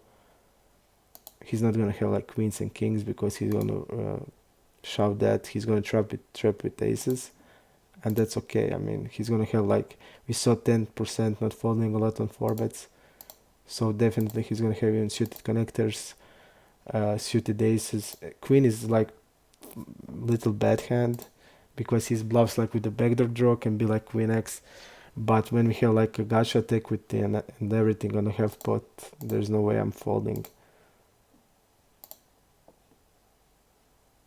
But I think we can just see what the guy did, and he used pretty big size when he's stabbing. So he stabbed and used like enormous size.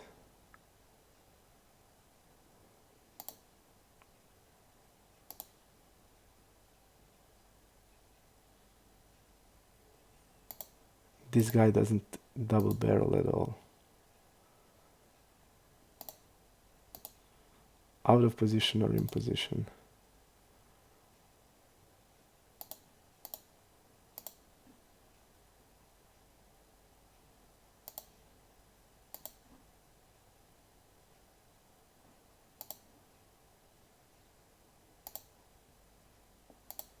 That's why I didn't want to check raise, because I didn't want to check raise because he's betting only like low. On the turn, not that much, then it's better just to call. He's betting probably like most of the range on the flop and checks turn a lot, so I decided just to call with 9-10. Even it's like really good check raise bluff.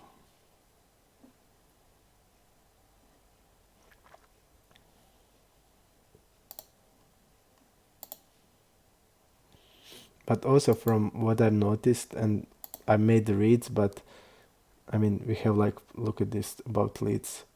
I just know like everything about him, how he plays, and we are owning him every day. Uh, I have a lot of reads about uh, let's see who else. Huge orbit, not that much, like 4, I think. Yep, 5. And it's easier. Of that guy, I didn't have much, but for example, we had like about the Thiob's guy that helped us make a call in the spot. We made like an easy call when we saw the read. So the reads will definitely be helpful. About that lol guy where we had 8-10, I didn't have any reads, but now I will, because it seems like he's like betting big when he has hand, because he's not supposed to bet big there. Like GTS size would be really small, and he bet like almost a pot.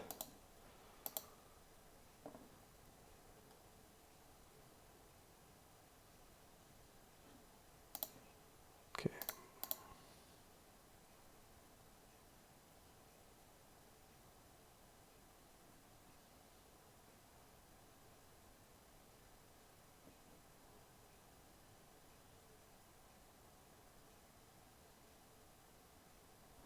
Okay.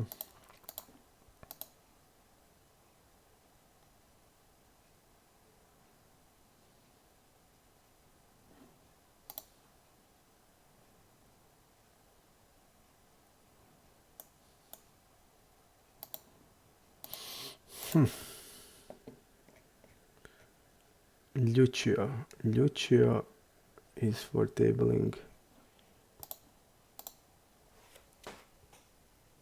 And I mean, like, I just need that the treats can really be helpful in the spots where it's tough. I was hoping that that sheet we made will also give us a help. So we'll see today if we get any help from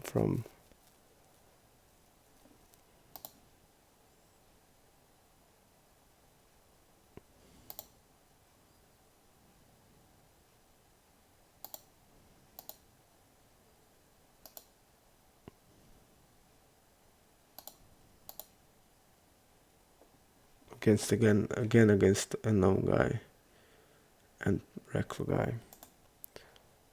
And I'll just see how much they forward. They forward really not much. Let me see. Uh,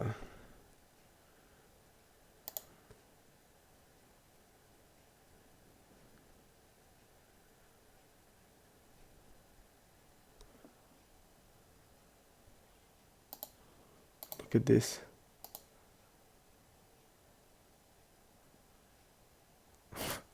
What to do here? Like, this is a knit.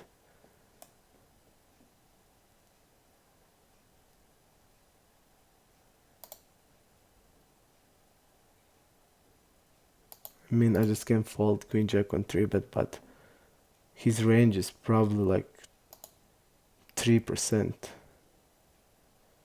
Maybe more. Maybe 6%.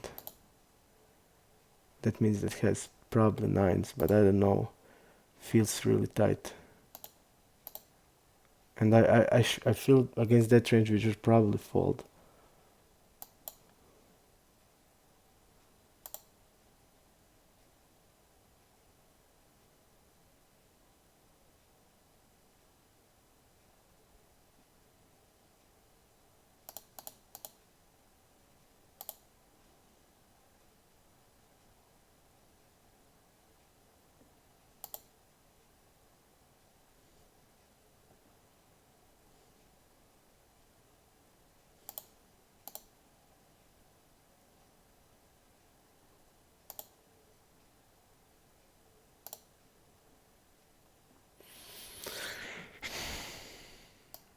It's just like he's now ripping like ace king.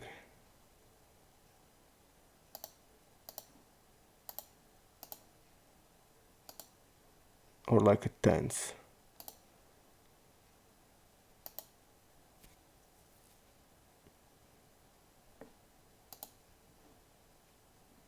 I think this is easy call, like 12%, 17. Don't need to forfeit it.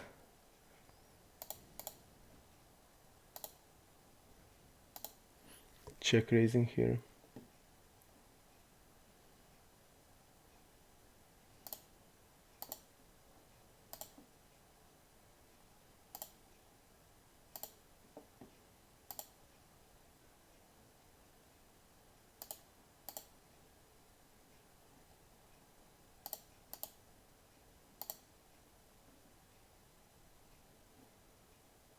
This is okay turn for our bluffs.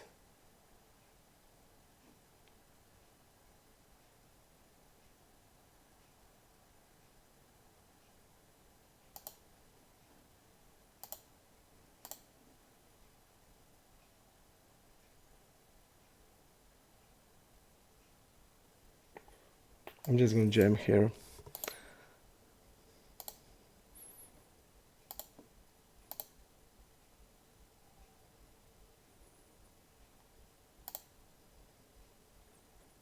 I think we just need to attack. It's really good. And we get called by this. It really kills our bluff range here. Like queen 10. We also have like every set. And he doesn't have even like sample enough, so he's probably watching the stream.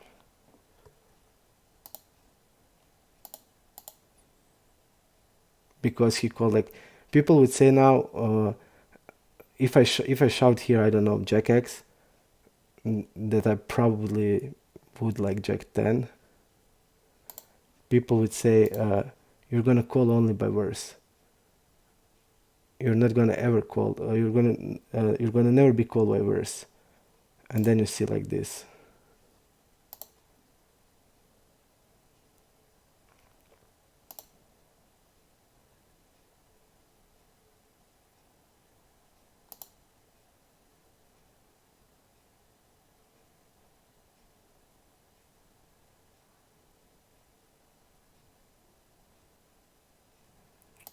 I'm gonna try this, turn it into bluff.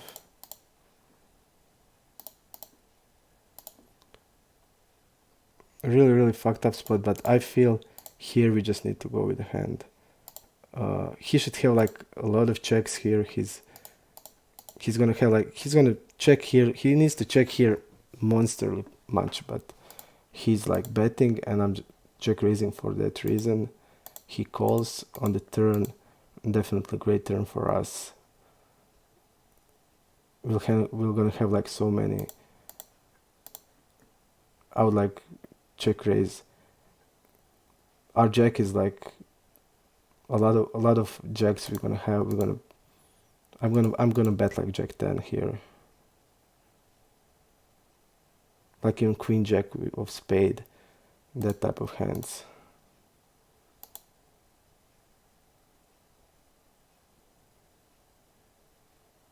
We're gonna bet every set. We're gonna bet 2 pair.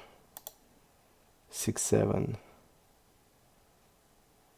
And on the river, I'm just jamming here. And what's the worst? This guy had like 8. And our bluffs is gonna be like with the 8. So I guess I feel like really bad call. We are not wrapping just straight here. We are wrapping also 2 pair. We are also wrapping a full house. I don't know. I feel like really bad call. And he made it like, we just need to take into account how people see us also, because they're watching they're watching my stream, so they know a lot about me, and I need to take that into account also.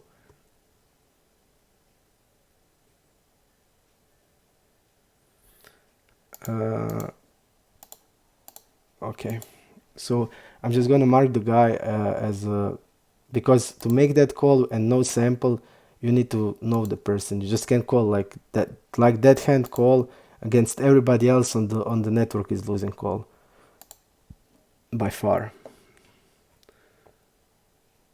Okay. Po Titan is asking me, can I recommend affiliate for rakeback for iPoker? I don't have any affiliate on my account, so on DAFA Poker, so maybe you can go there. I mean, it's annoying that crashes. It knows to crash, but every software of iPoker crash, so it's not big deal. And the rakeback is there's like 45 to 50%, so it's okay. So I would recommend you DAFA bet or Betfair the best, and you can just use their VIP system. So okay, really low.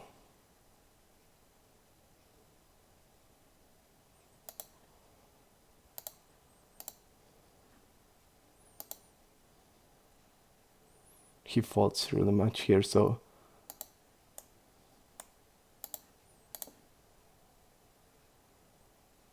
in this sample,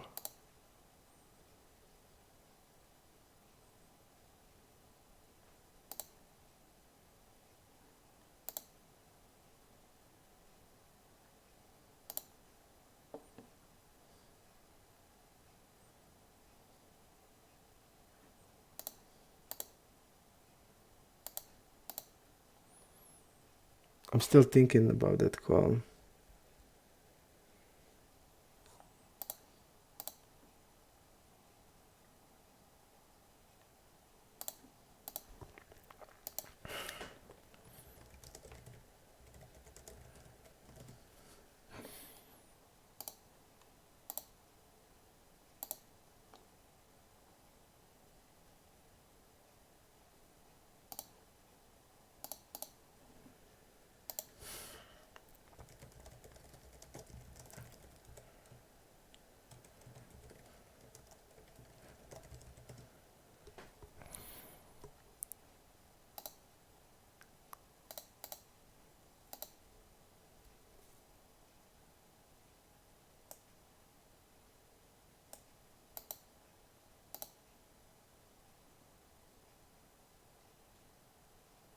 Let's see here. Look at this, 3 out of 4 time.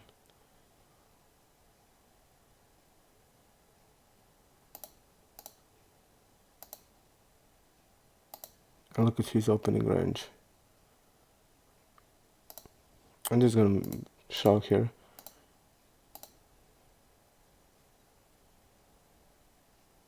When I see 3 out of 4 time 4-bet, okay.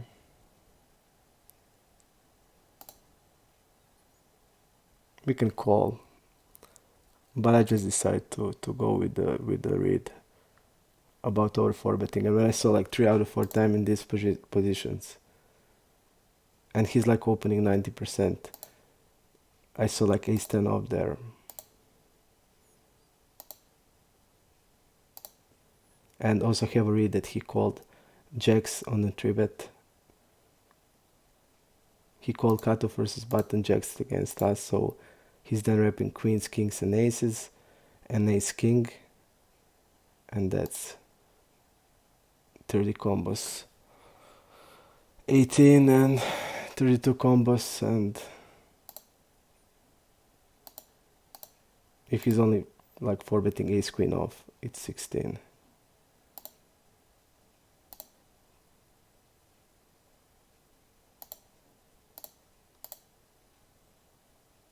And they're like to do it with ace queen off. So if it's having queens, kings, and aces, okay, then for him, or ace king, but he's just doing it too much. And usually I saw like fold versus 5-bet regs against us like 80%.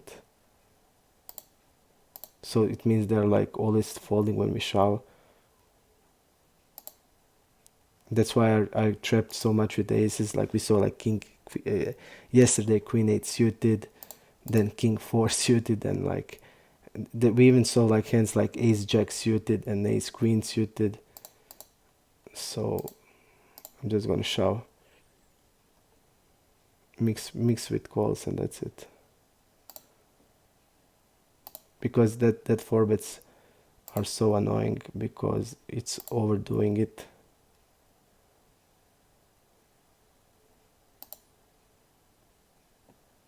This guy is really tight.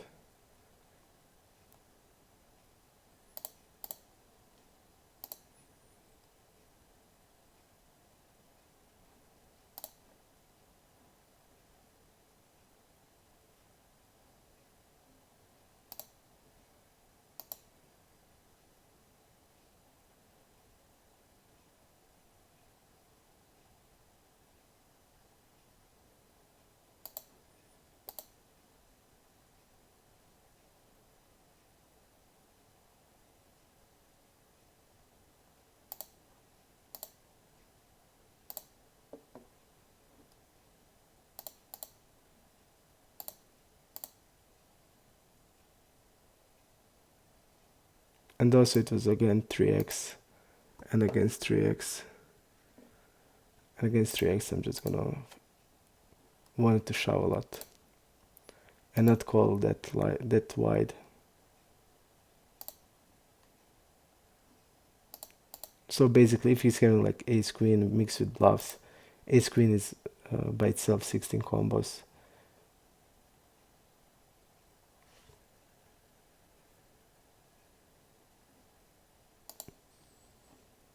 And we need to take account amount of the times our shove will work and amount of the times when our shove will be called and we are having the equity. So against ace king we're going to have 52% equity. Against aces we're going to have 20, so you need to take also that into account. So if they're like folding 60% or more, it's like shove, then without any, we can just shove there and don't need to be worried. But mixed together, like when you see 80%, they're just over 4-betting us as a bluffs. And then I saw when I called with 4-bet with the aces, I just saw the hands, because usually if you shove, they would fold like queen 8 suited. But when I saw the hands like 5-7 suited, ace jack suited, ace queen suited, we saw like ace-9 suited, we saw king-jack suited. Like, they start to 4-bet the hands that are just normal calls. So then it's like even better for me to shove. So if he 4-bets ace-jack suited and I shove like nines and he folds ace-jack suited, it's great.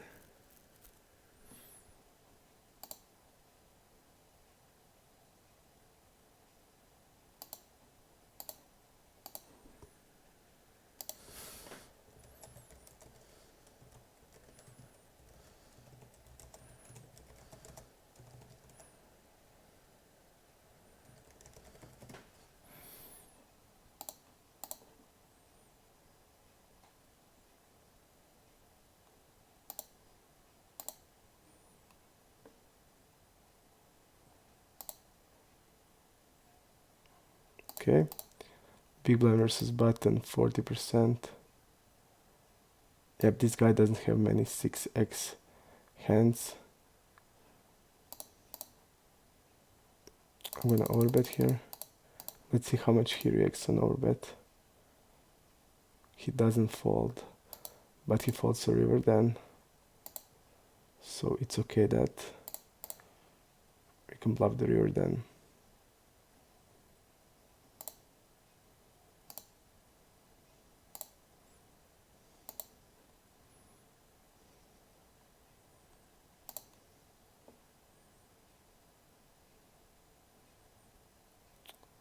Pretty bad spot.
Guess he's gonna have like ace queen.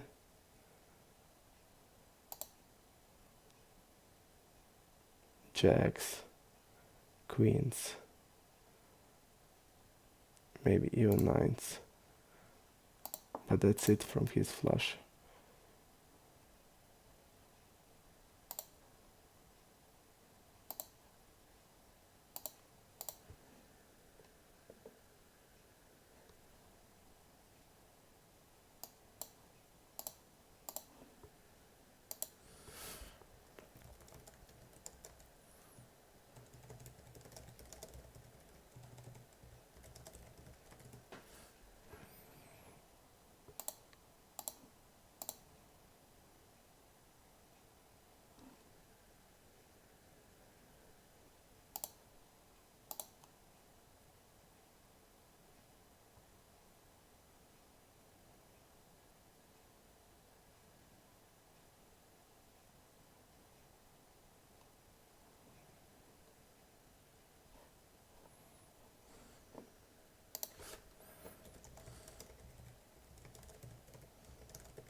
Okay.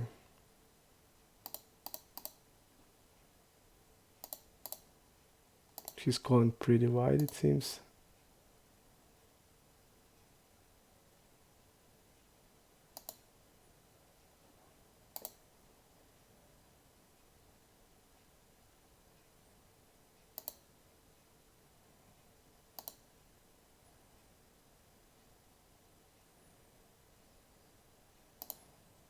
I'm gonna orbit here.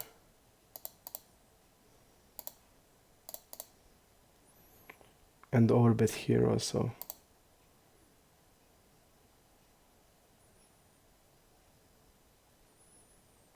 And I'm gonna just shove here. He's gonna check raise sets. He's gonna check raise sets. So basically we are losing here against. We are basically losing against Jack 10 suited.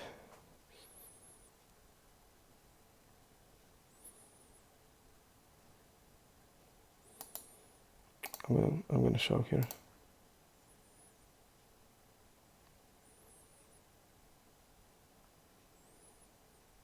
Great.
Okay, calling here with sevens. Let's see this guy, what we know. Okay.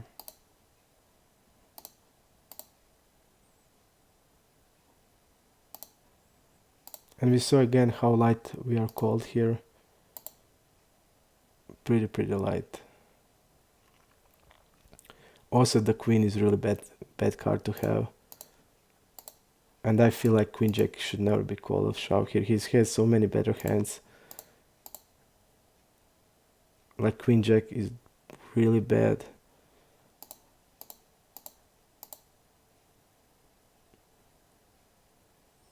He's gonna have like Jack 9, which is a lot better.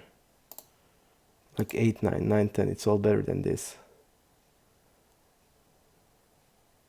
Because mostly we are bluffing with the Queen.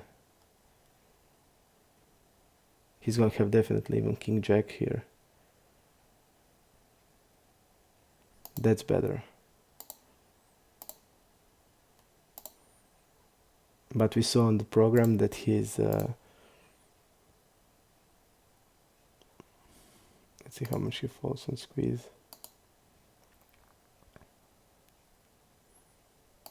Okay, enough that I can do it.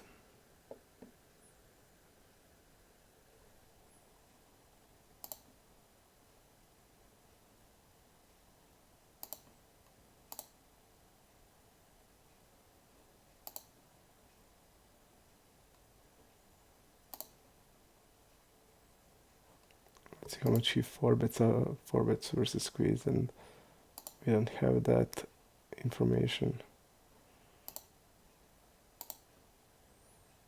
Okay.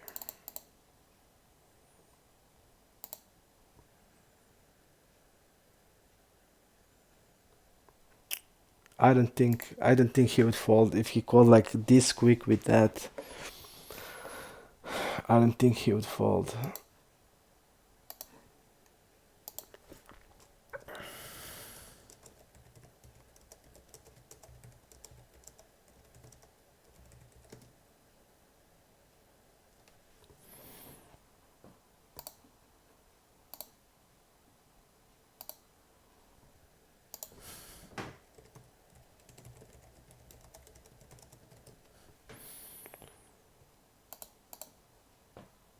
They have really weak ranges, check ranges, recross and fishes.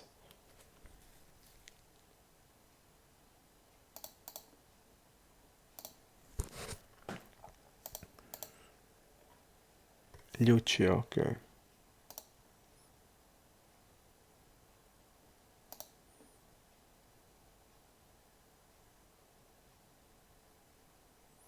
So just wanted to give an example.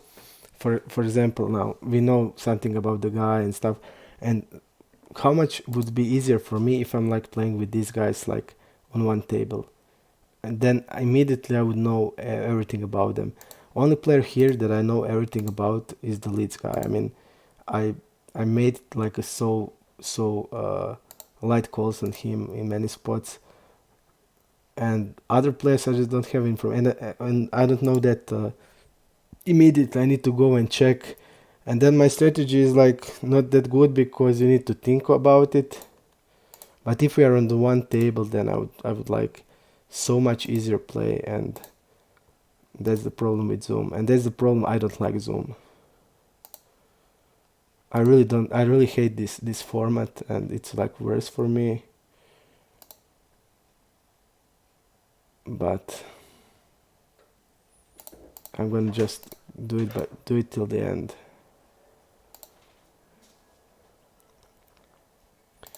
Because also you all have to take into account they see my hands, they will know much better what we think, because I'm speaking about the stream, and I'm speaking what I'm going to do in future and stuff like that, and they have all that knowledge, and they all know how we think, how we play. They all know like in many spots what are we doing, and we don't know anything about them. So just think about what leverage they have against us.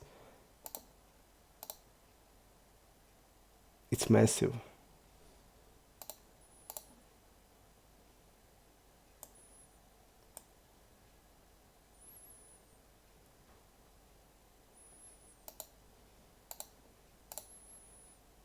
So we need to think what they think, and know what they know about us. And also in every hand, like think also about that. So we could like have clear. Okay.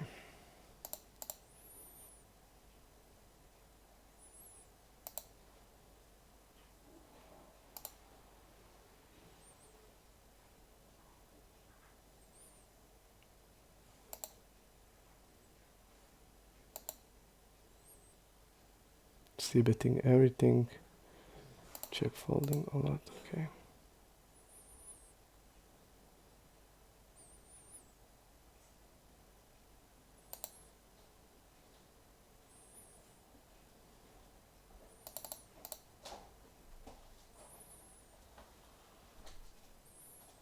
Okay.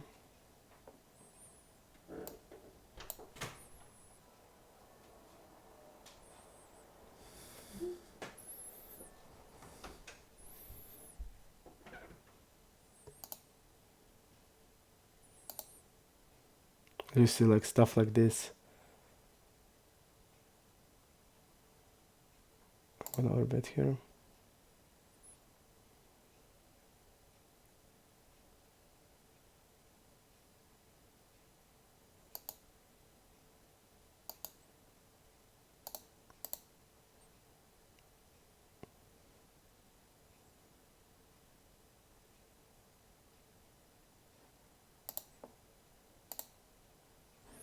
I'm millionaire. Let's see. He's two tabler.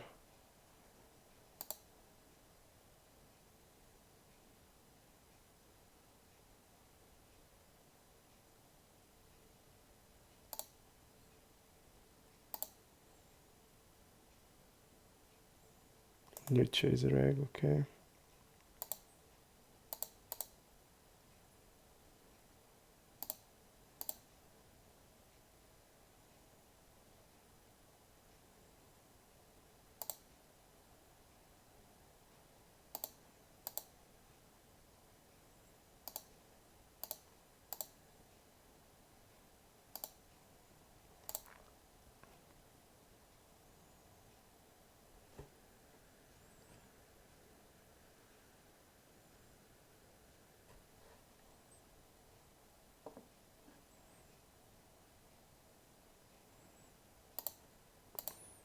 Let's immediately flop or bet.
I don't know here.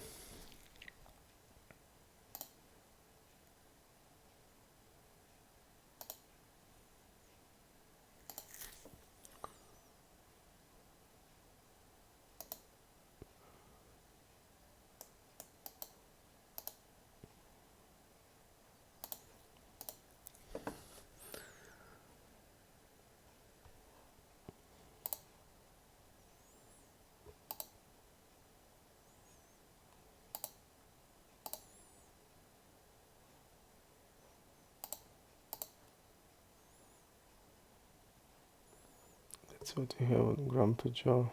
Nothing much.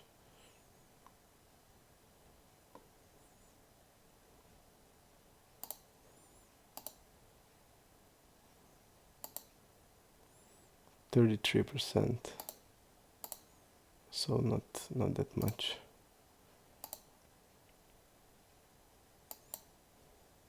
Check false really on this sample a lot, 2 out of 3 times. He didn't call once.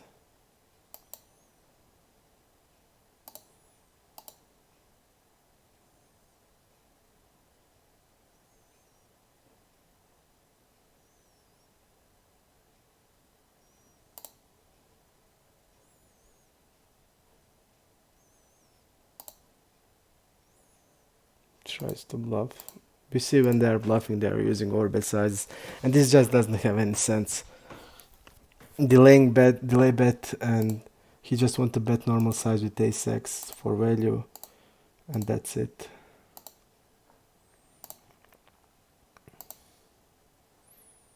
But they just don't see us folding here, and they want to use overbet size, but they're not like thinking about fold. They want to fold us like out of 6x. Okay, I'm gonna bet.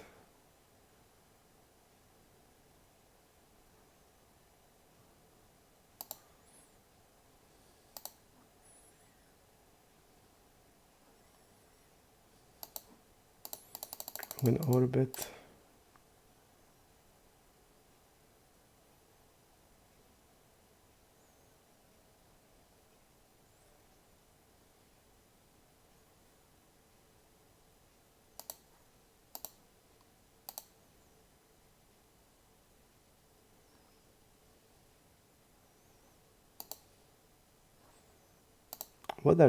What is he repping here? He doesn't. I just don't see like calling queen jack, then calling overbet on the turn with queen jack. So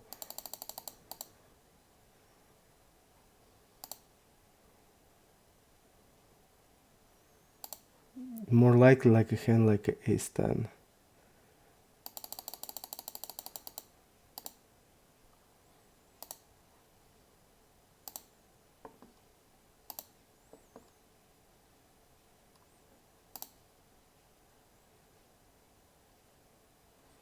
Or like a defensive bet. So bluff there would be great. Would worked. Hey Benjo.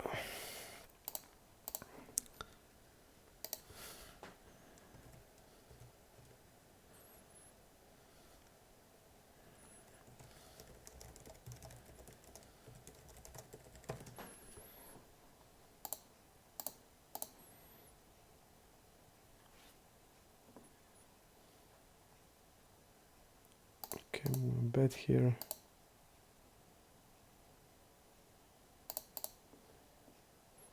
Let's see what we have on first, yeah.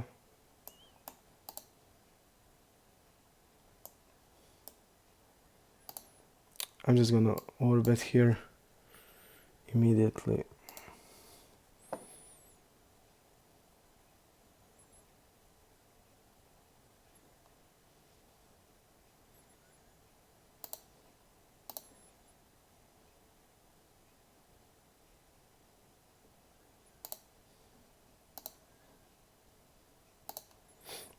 Okay. I know that he doesn't have many ace-x when we overbet the flop. I mean, he has to call like ace queen, but I don't know if he's doing, and I'm just gonna then check it.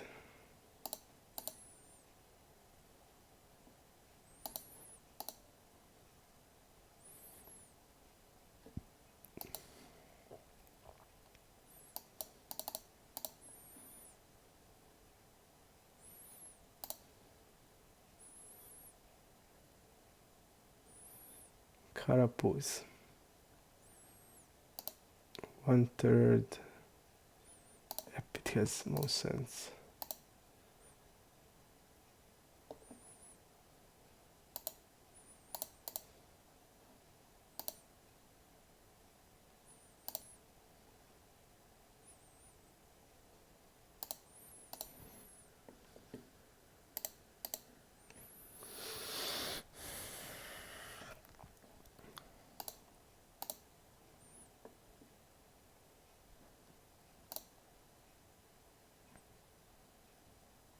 Future has a call range, it seems.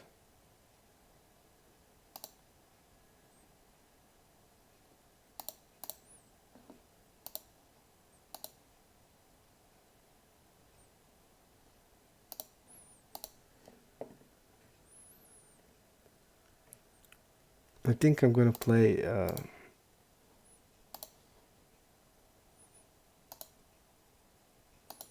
let's see, button versus early 7. Okay, is that not call? I think I'm gonna play maybe in Sunday or Saturday VCOP, except Zoom. Just let me see. 14, what we have? We have tomorrow $215, but it's turbo, and I don't play turbo. No, it's not turbo. It's low. No, it's turbo. It's turbo. I don't play turbo. So tomorrow nothing. Tomorrow is 13. We have 13 in 7. $109. Okay. What we have left? No, I'm not gonna play tomorrow, definitely. Then it's Saturday. Saturday. 500k, $530, and in Sunday there's like a lot. There's in Sunday $109, 1.2 million. I'm gonna play that, I think, definitely, and add maybe one more like this for $55.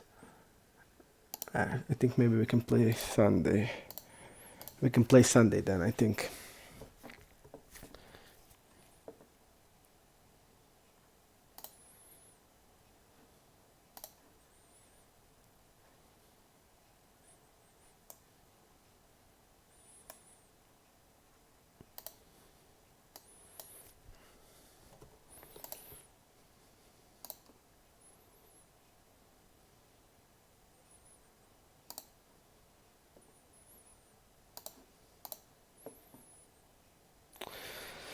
Definitely, I think I'm gonna play Sunday, and not till then. And I'm just gonna try to make more hands these days so I can finish the challenge around 25.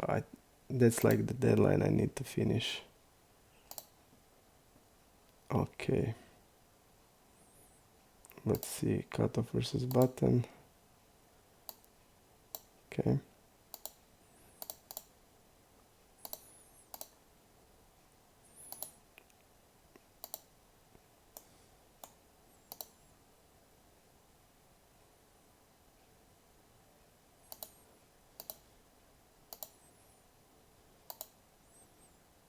First call for bet in 66 hands.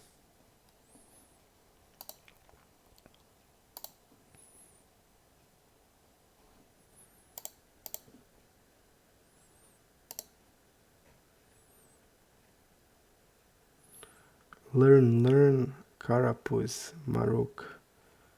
They are like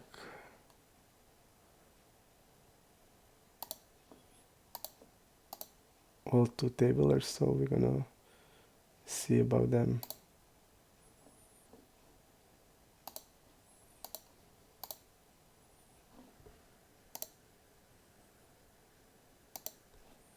Seven's open, ace 9 open. This is open. Let's see about race. What do you have? Nothing.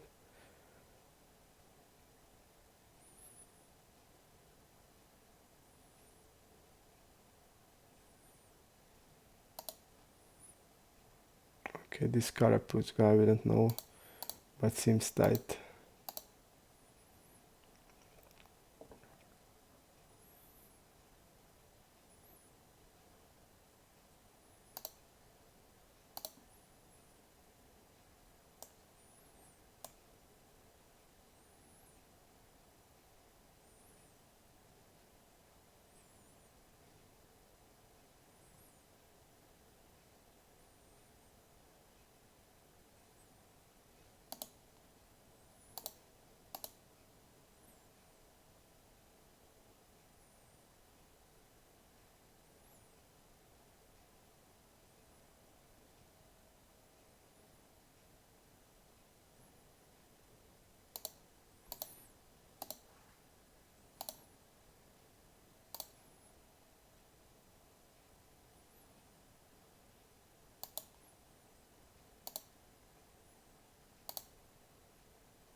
Unfortunately, hit the king, hit the 8x.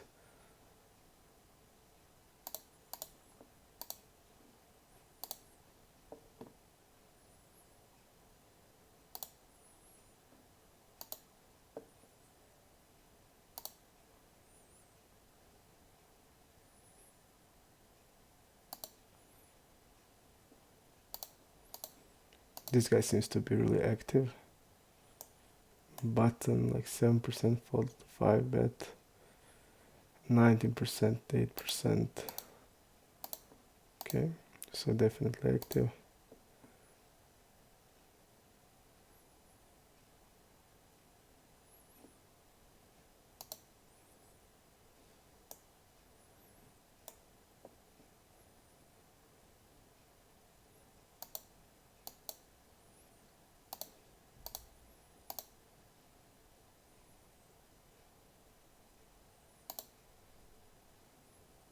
I'm just gonna shove here.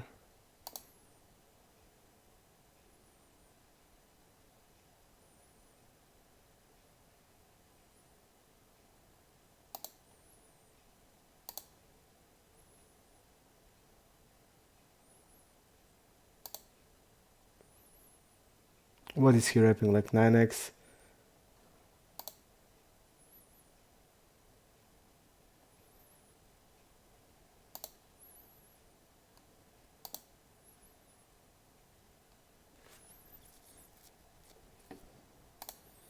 We have 9x there, so we're gonna have like some draw. So I'm just gonna rip with ace queen.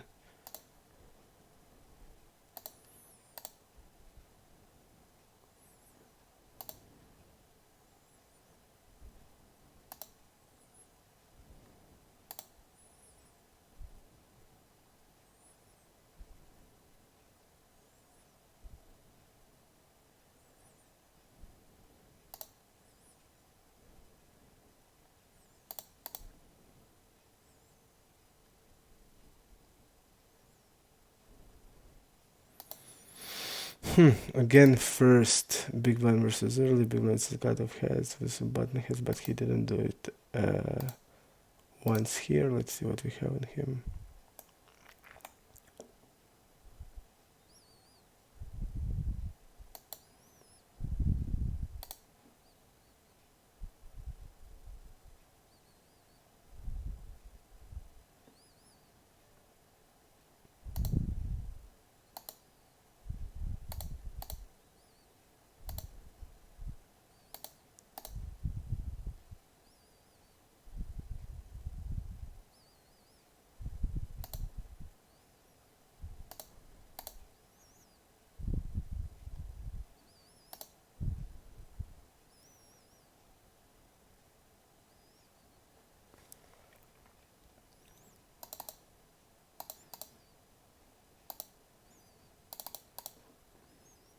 Let's see what we have here.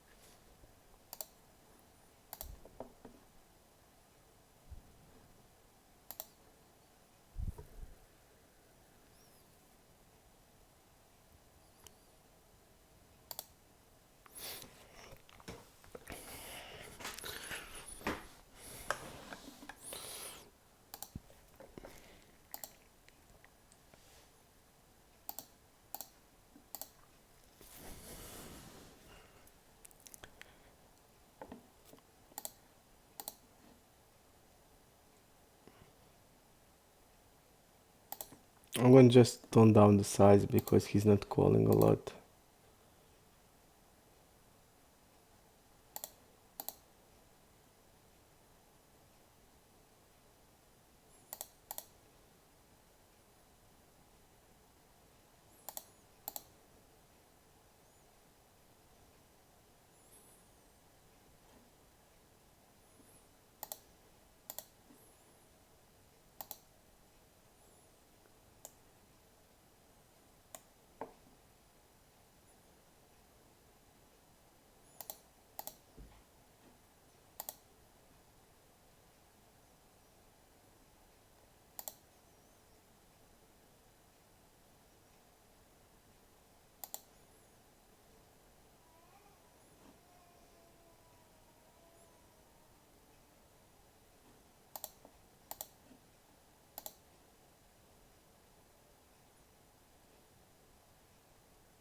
He folds so much here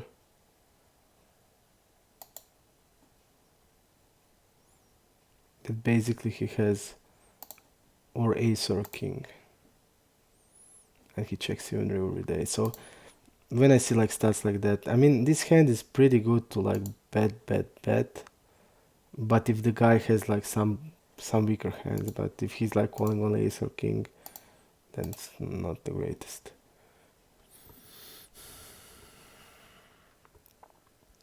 Bianchini, thank you.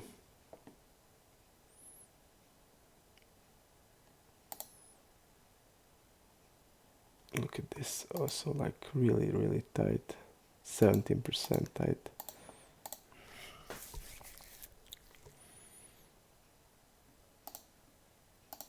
Like stuff like that, in my usual game there's like nothing like that, so it's so hard when you need to like fix the ranges that you just can call, like for example 8-10 there.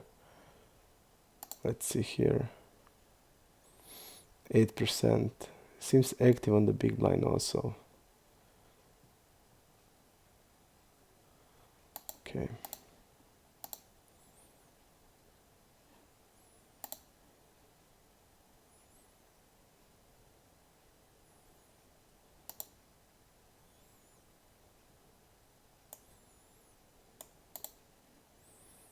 Look at this squeeze raise.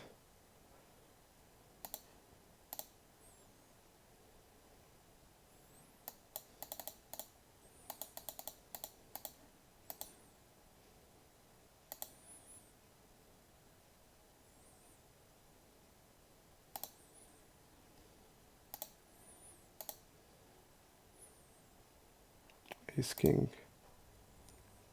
And immediately ace.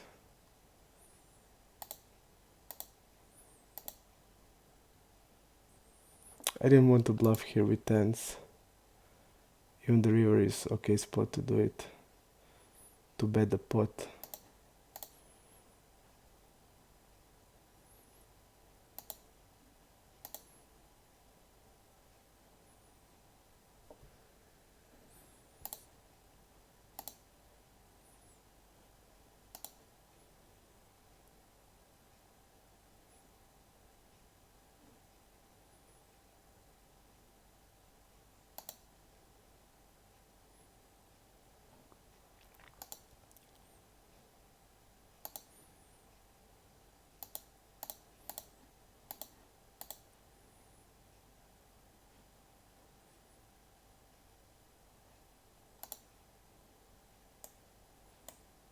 He's check raising a lot, so he would definitely check raise 2 pair plus here.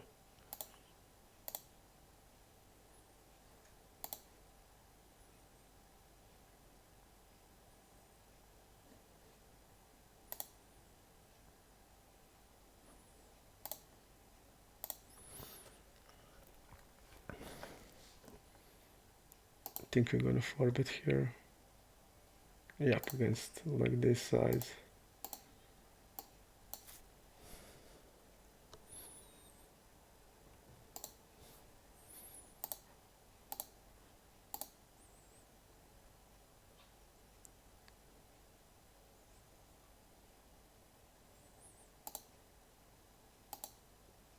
Against 19%. 5 betting also. Okay, I'm 4 bet. If I'm 4 betting, I'm not folding, so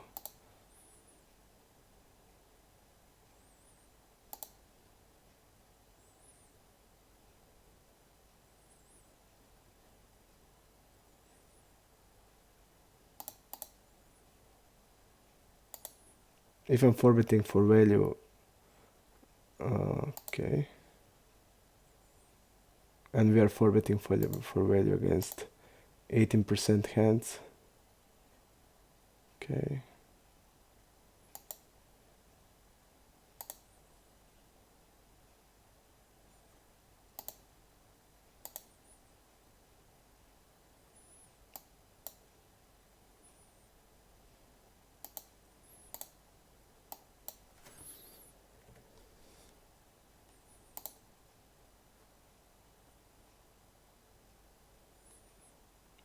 I think here is good idea to turn like hearts into bluff.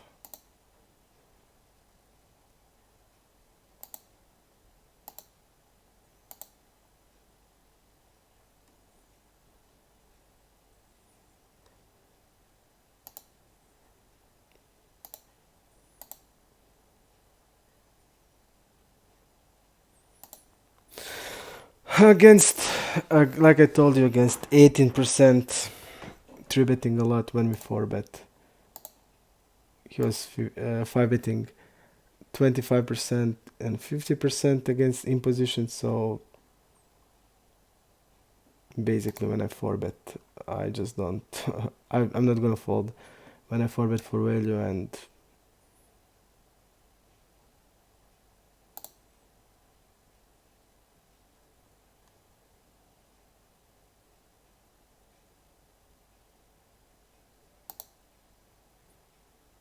okay, here.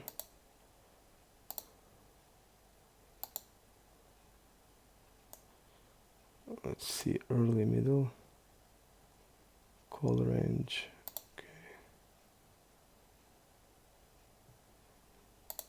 Okay.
I don't think I can like check here. River with the ace king against the fish. They're gonna check raise 7 sometimes on the turn, and jack on the is just clear bet. And I feel like the better size is bigger, the one we had.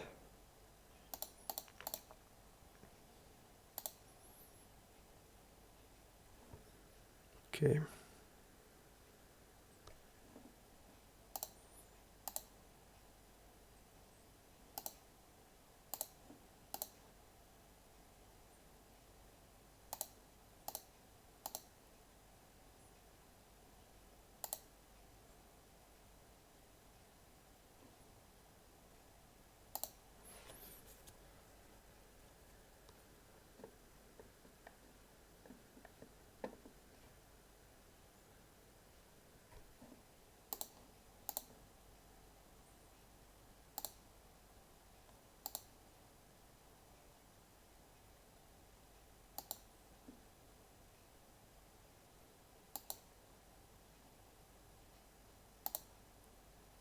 Let's see here.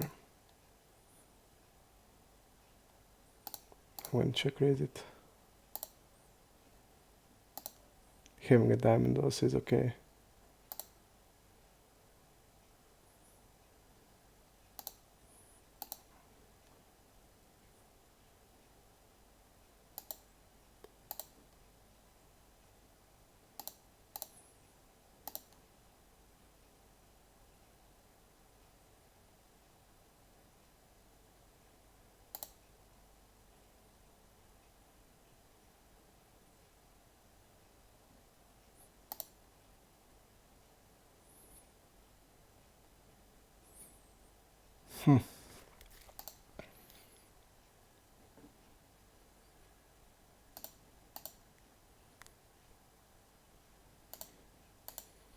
Let's see what I have here on him.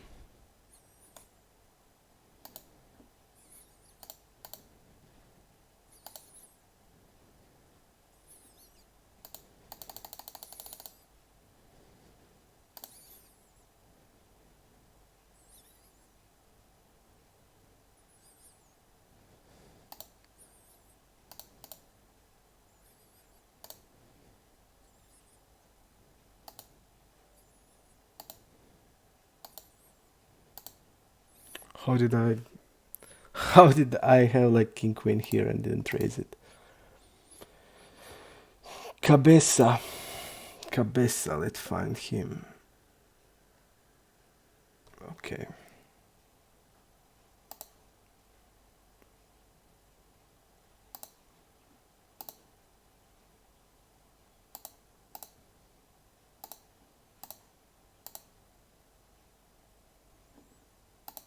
Just because they're stabbing really, really much.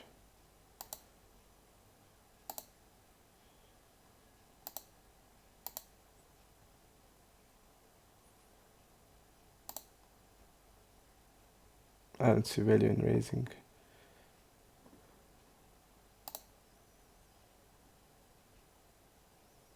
At all, so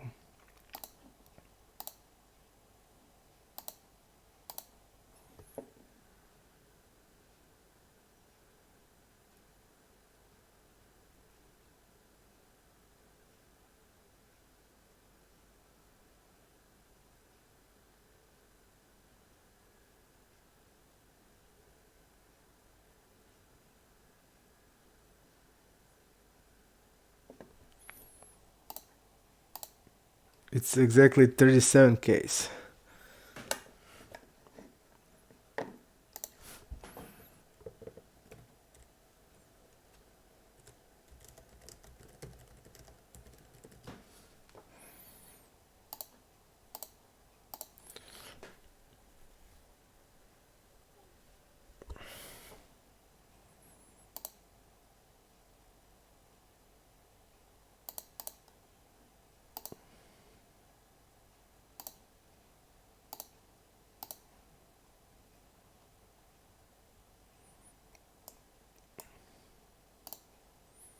This guy called for but with the ace king.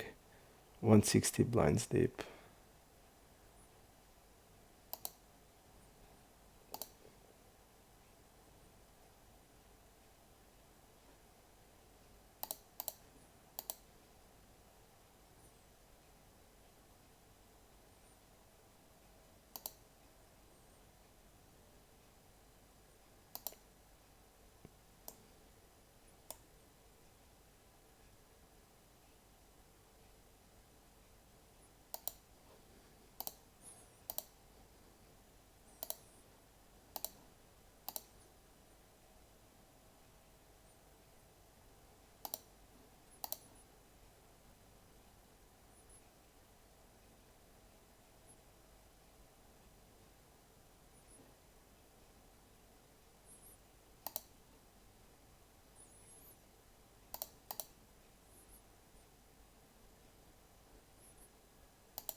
I feel like his range is like 9s, 8s.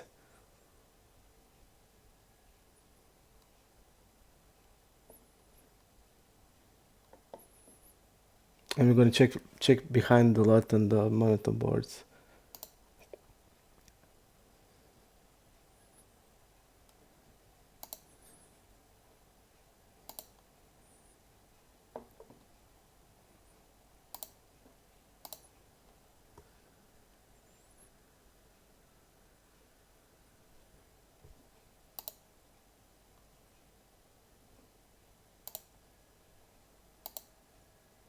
Okay, ace king against queens.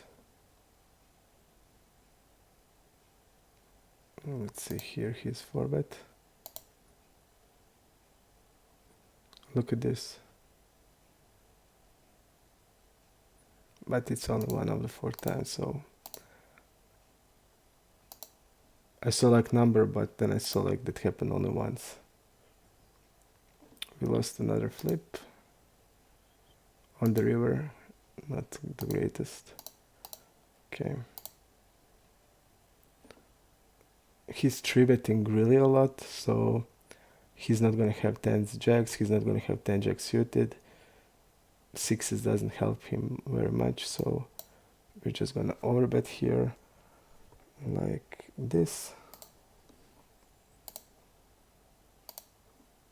Let's see how he reacts on overbets. He folds a lot, okay.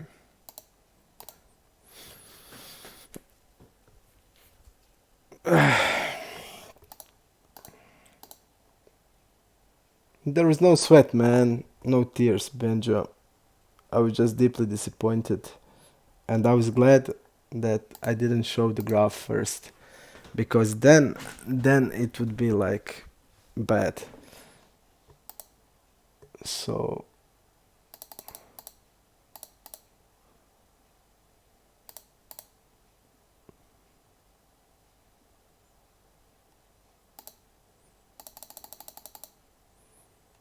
let's see the size that we're gonna take.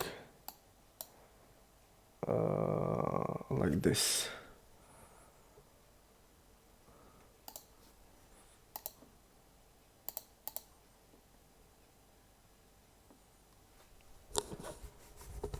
Okay.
Let's see what we have here.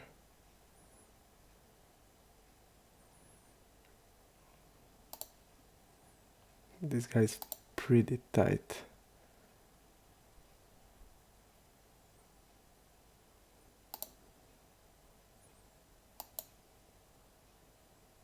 No, I don't think ace queen should be bluff.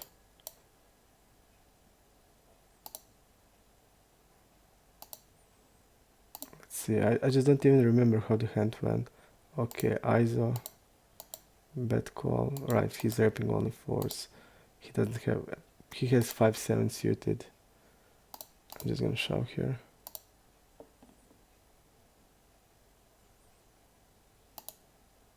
Okay.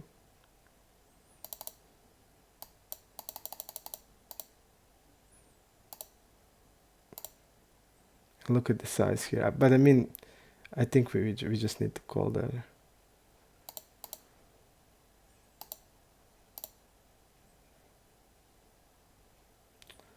And the river is nice because you got like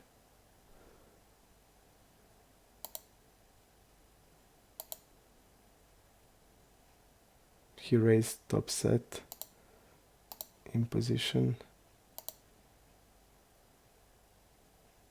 Raise flop with the trips.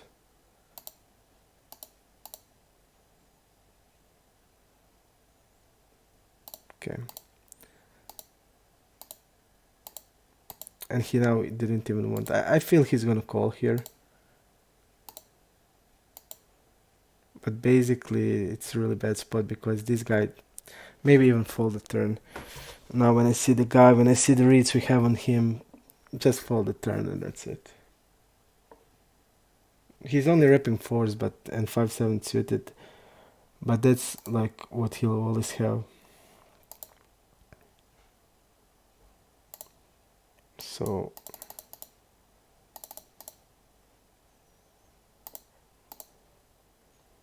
I feel I made a mistake here against this guy. And also I don't mind checking here. I just thought it's a 3-bet pot and I just didn't see it. Check here is also good. I made a mistake here and I wasn't concentrated, so on that hand I didn't know. I thought that we were 3-betting and then it has sense, but by this it's just mistake. I thought we 3-bet him and he called, so big mistake.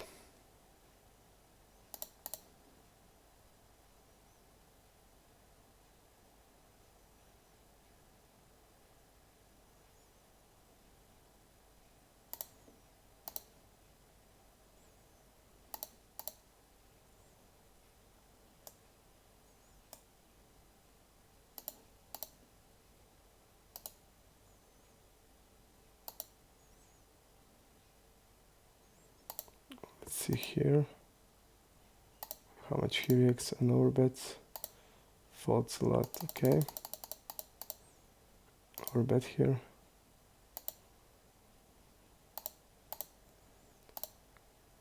I just did big mistake. Big mistake. There's just no other words than say it than big mistake. The guy is really tight and we just don't need like any protection or stuff like that. So there's like no sense. We can just check behind there. We can bet. We can check behind also turn. I just thought it's a 3-bet pot, but okay. This guy and the guy when raised he has like all his 4s.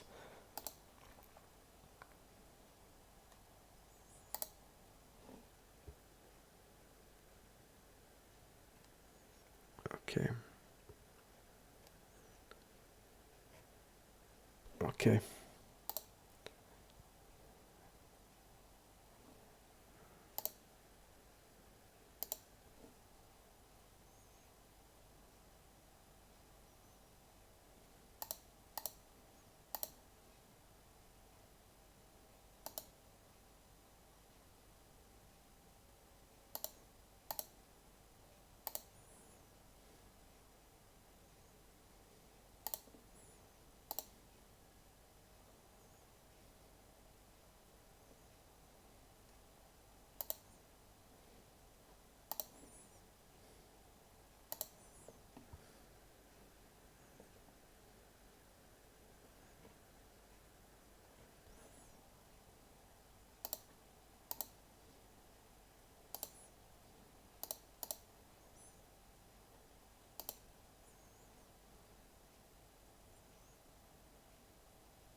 It's really strange here. What is he donking? I mean, really strange. I'm just gonna call here river. Yep. That's like what they do.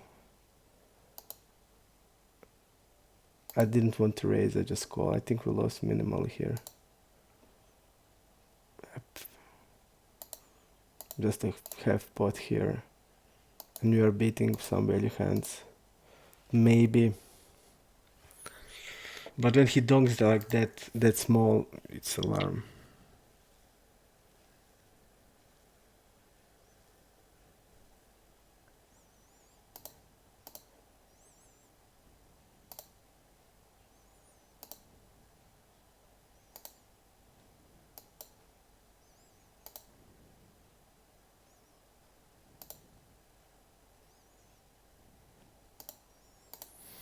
Really strange.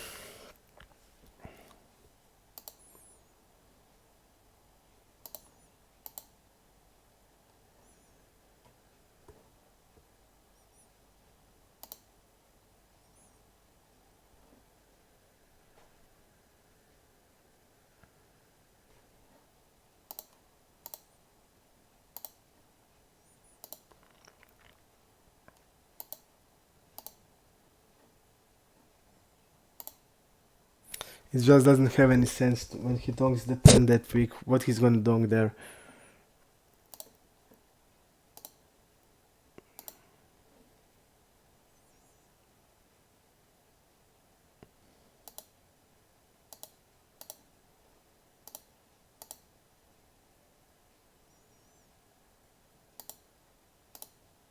And like when we saw on the street, I'm gonna show you.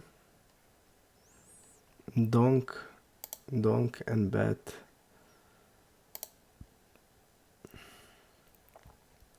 When they donk, they continue on the turn and river like 70. I'll tell you how much. Recross are donking the turn 9%, but betting betting after donk is really big. It's 70 and the continuation the river is 70. So they're just massively doing it.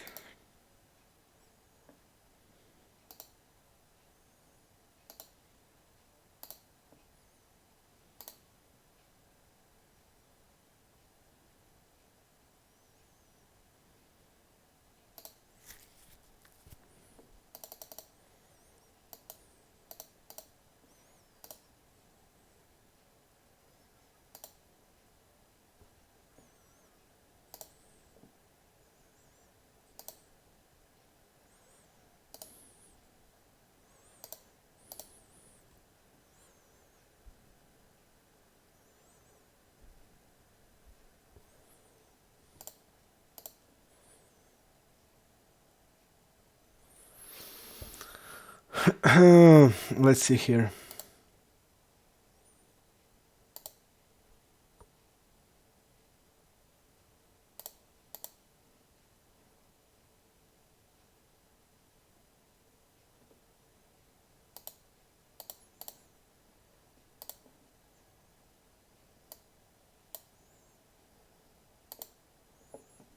Let's see, call for queens and kings. You can have it.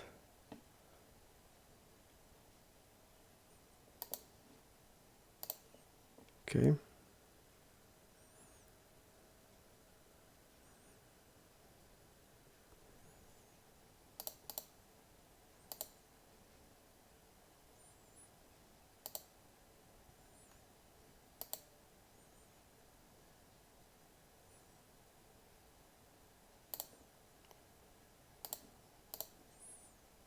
Checking range on this board.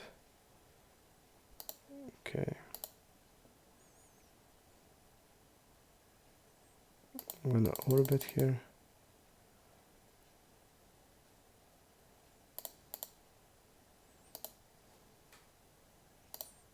Wrapping, I don't know what.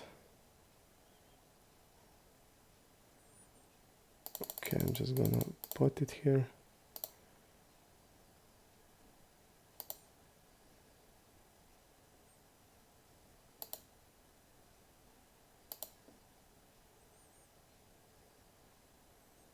He's gonna have some kings in checking range because we see that he's not folding when he's checking a lot.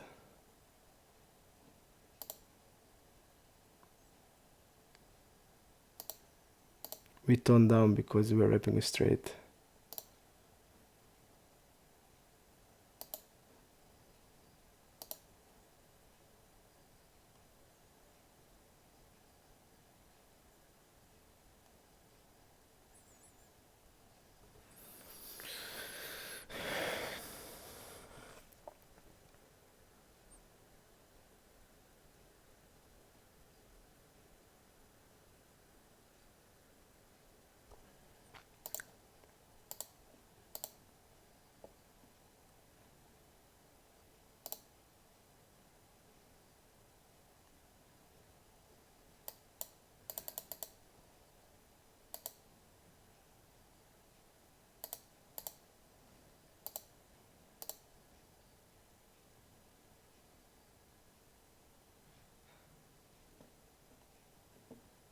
Okay, here like this.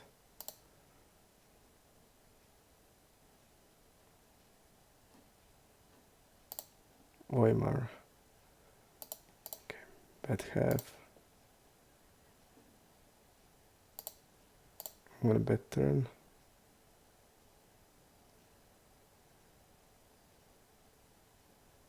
We are now beating 6s7 like 5x. He's folding here a lot on the turn. So I won't bluff now. There is no need for it. Okay, check here.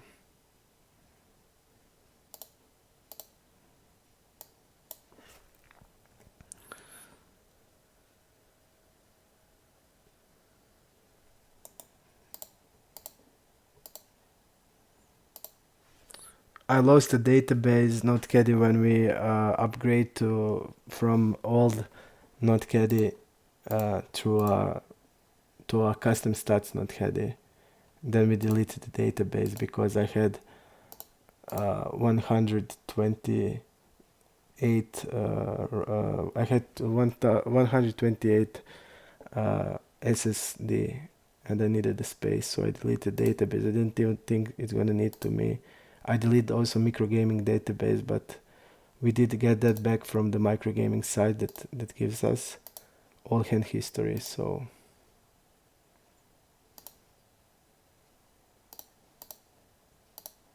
it's okay.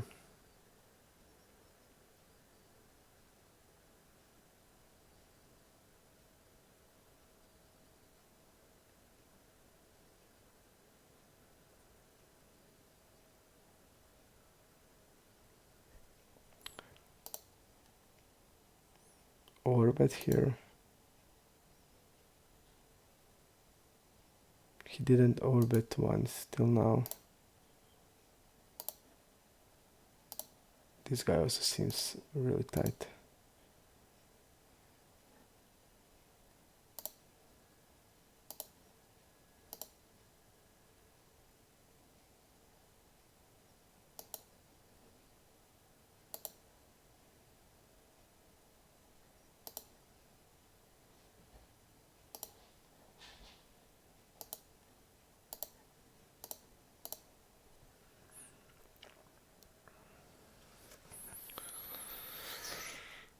I'm gonna just make a quick pause. We'll be back.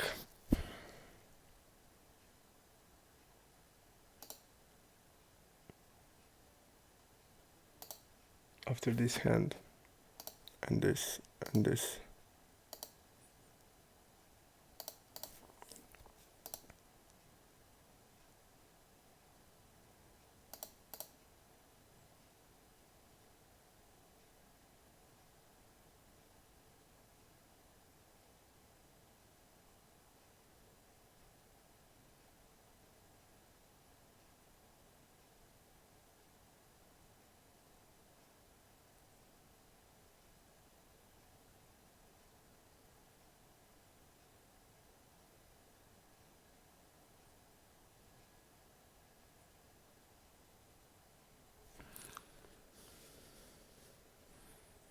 Okay.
Let's play like this. Step, turn, bet, river. Okay. I'm just gonna do it like this. Okay, and here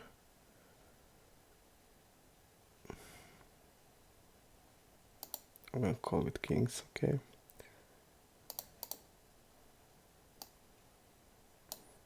So the guy had queens. Didn't delay c-bet or anything, so okay.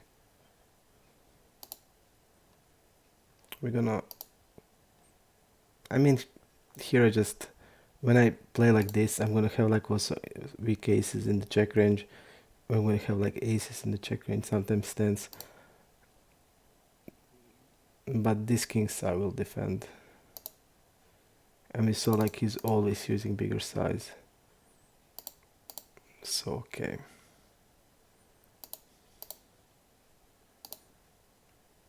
One third on this.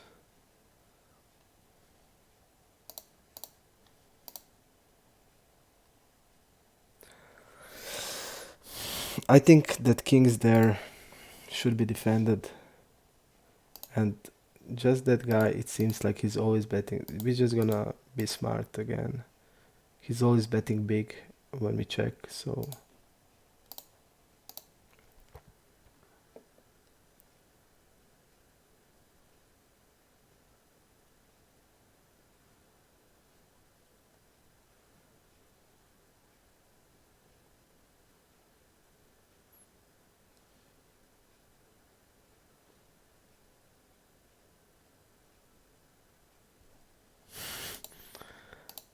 I just don't understand people. I will never understand it.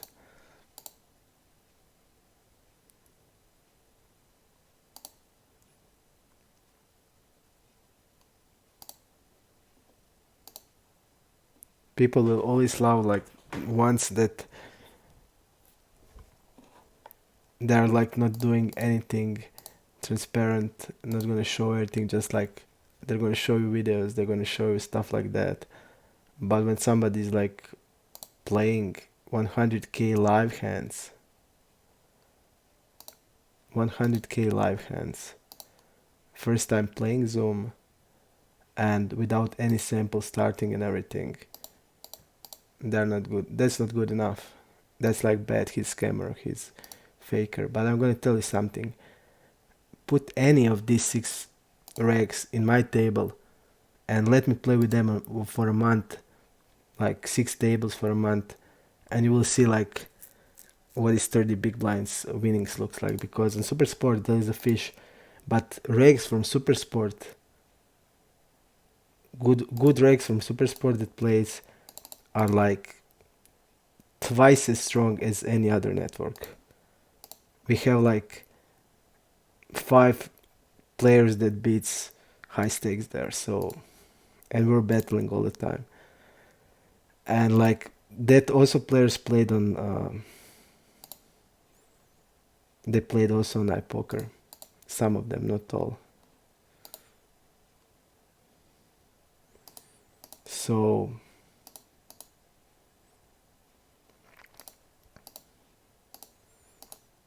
field I played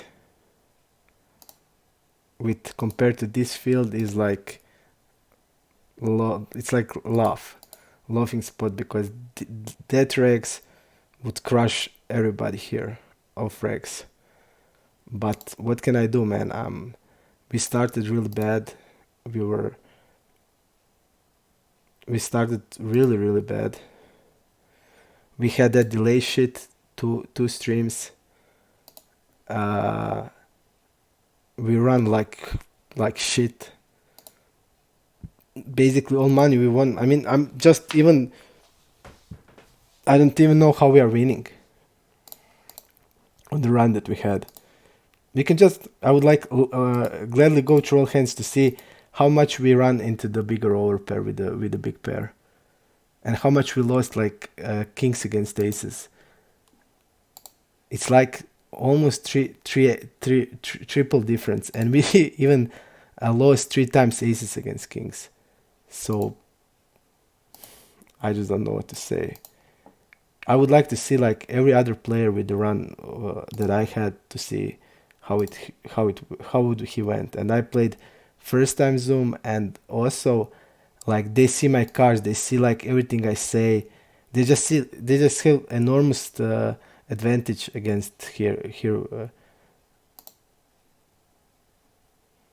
This is like he's stabbing 100% and he's now checking with the ace-x and then bet spot here. It's strange to me.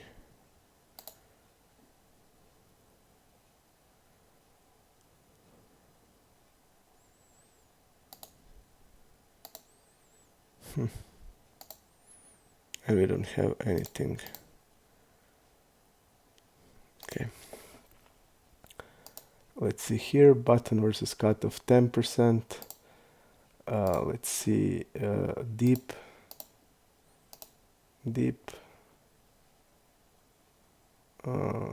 like 15% against us, so.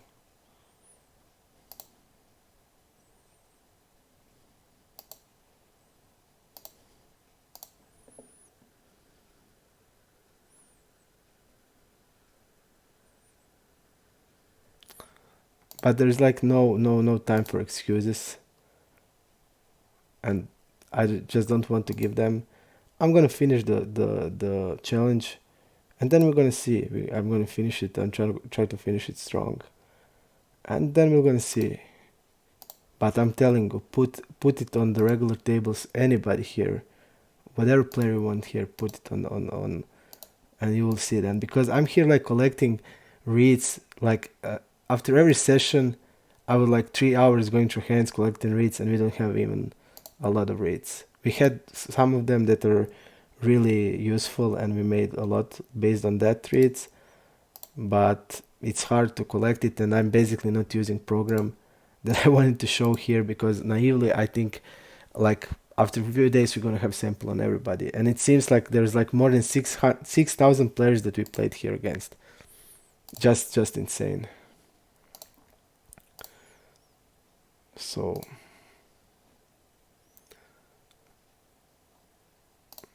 we're gonna finish it. We're gonna finish the challenge.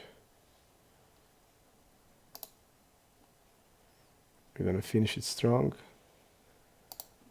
and then you can all people go to watch your favorite streamers streaming live once in a month, or I don't know what are they doing, or like showing you videos or stuff when they're running like great and making great calls. But then when they're making something stupid, you don't see it. But here there is like no defense. Like everything is on the line. Everything your play is like visible to all, and your thinking process and all of that. And if you're smart, you would really appreciate that, because I don't see anybody done that ever, and I plan to do it on every site. That was the plan, but I'm not gonna do it. Okay, let's see here. 24. We 3-bet called. Okay. And also I want to see the guy that made delay bet, and he basically wrapped the flush.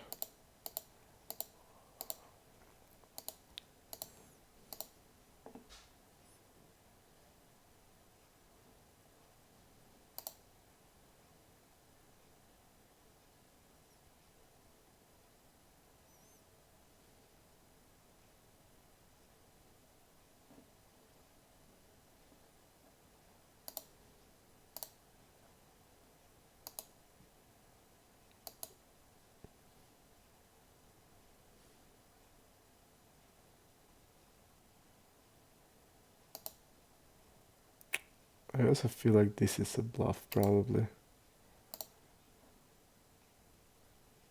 Let's see what we have on him. He's not betting like queen X here, so he's wrapping here like a queens, or like a hand like, I don't know, fives. I feel it's a bluff. I didn't have any read, so okay.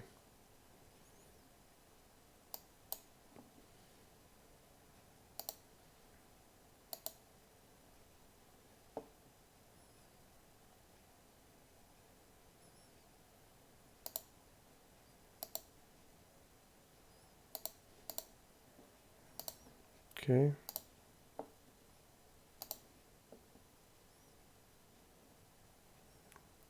With daisies we're just calling.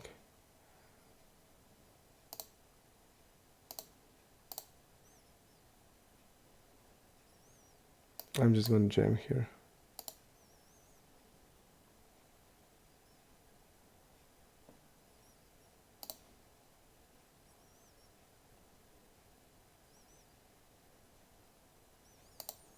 I didn't want to bluff here, and I'm glad I didn't, because it would be get called.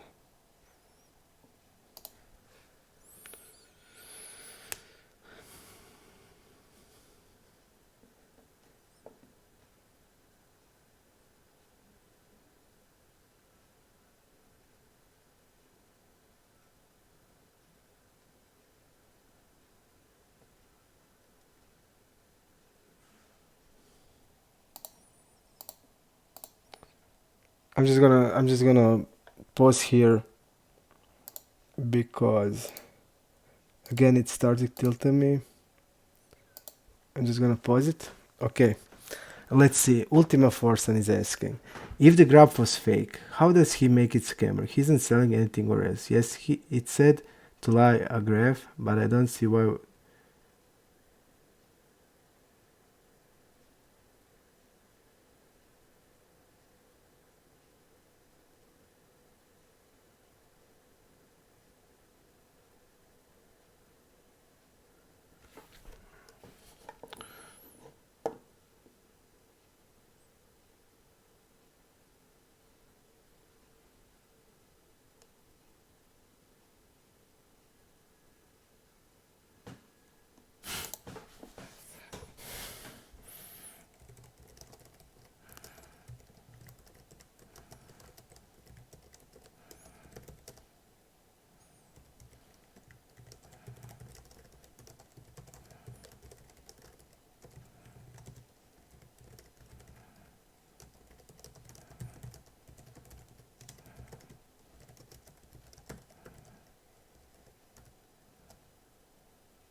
Let's see now. How are we standing on Zoom? And let's calculate how would we stand. Let's go here. Okay, we are having 2 BBs on Zoom. We are having 2 BBs on Zoom currently. Look at the graph. And look at the graph here. Look at the graph. So tell me, who would win on such a graph ever? Tell me, who would win on such a graph? I want to tell you, find me a person who would win here on my cards that I had. And we're gonna also take a look at the session we played.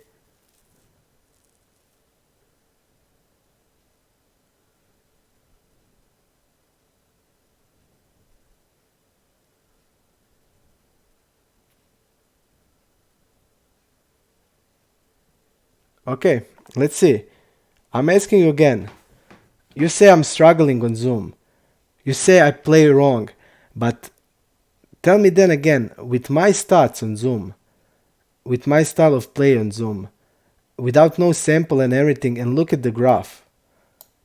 You say I'm struggling. Okay, show me the better player on this pool. Look at my graph. And let's look at this. All people can see my hands. All people can see everything I play. They have so much advantage on me, and we are winning on a fucking bad run. You're telling me this is good run. I'm running normal. Let's go through all hands and see how much I run, like queens to kings, kings to aces, jacks to queens, tens to jacks, and stuff like that. How much I run ace king on ace ace.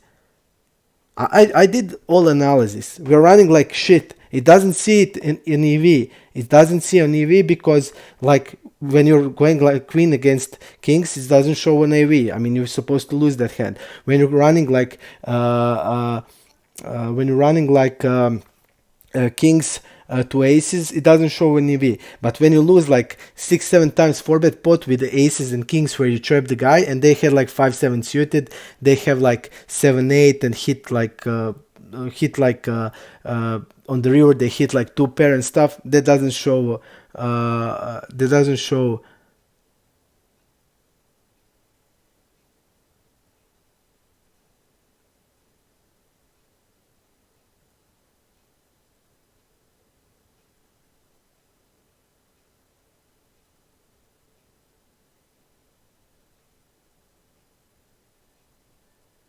I just can't play poker. How can I play now poker? Tell me.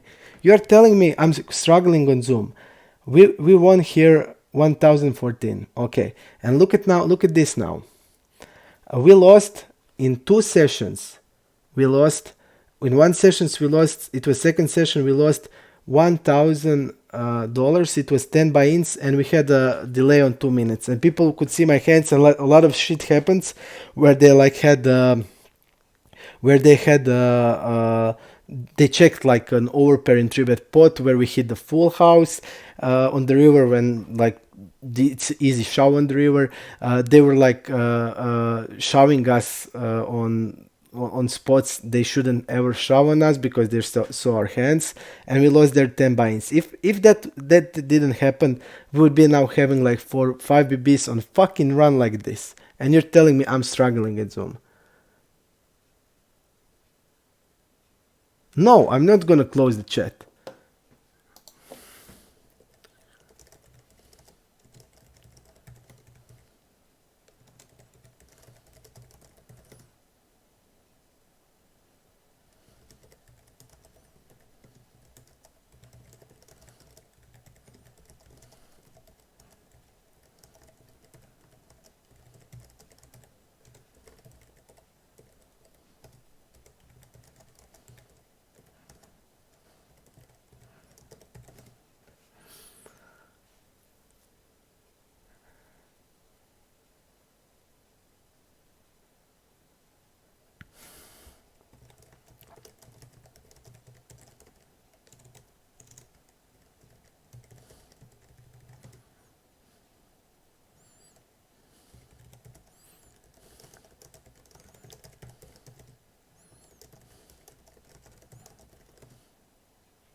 This is just insane.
I just don't understand like this.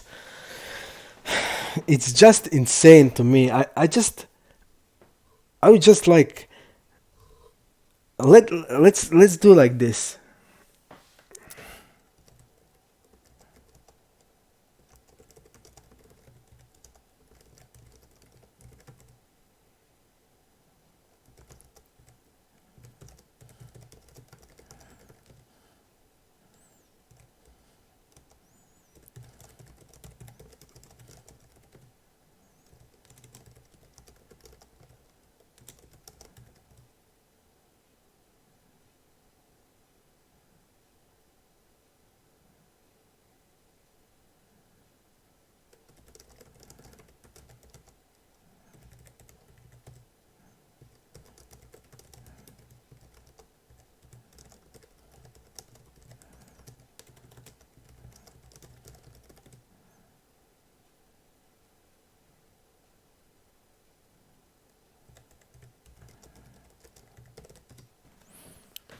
Let's make a bet then.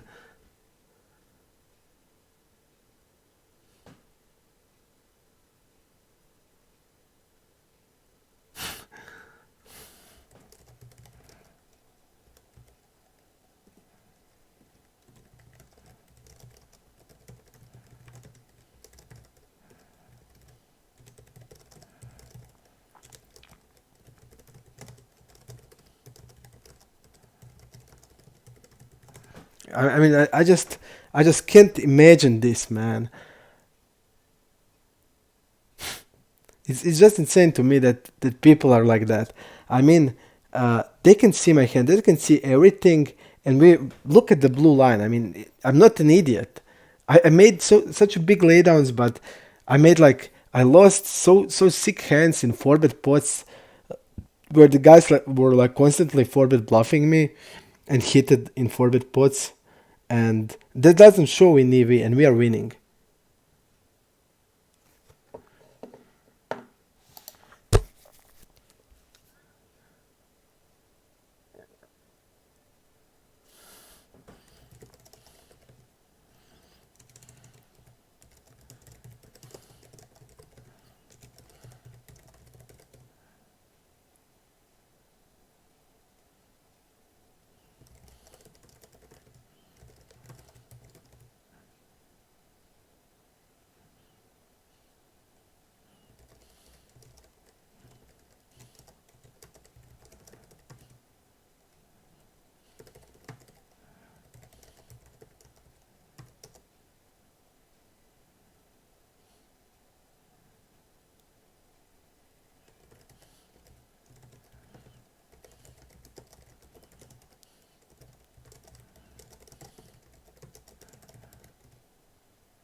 I just can't believe this, man.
I just, I just, I just have like no clue how is that possible? Like over 62 sample, you're telling me you're running above EV. And did you see the hands we had? Did you see like that brutal 4-bet pots where they like were bluffing, we were trapping with kings and aces, and they were like hitting nebulous things and stuff like that. That doesn't go into EV? We run into the kings and aces 14 times. That doesn't go to EV. And then we lost like more than double times more a big pair on big pair than we had big pair on big pair and stuff like that. And you're telling me like, do you watch the stream? You have like all 62k hands. We can go through all of them and see like what is going on here. Missing. I mean, look at the blue line. Is this like on? Tell me on this run. Anybody else that played on my run of cards wouldn't be winning. I'm like betting my life in it.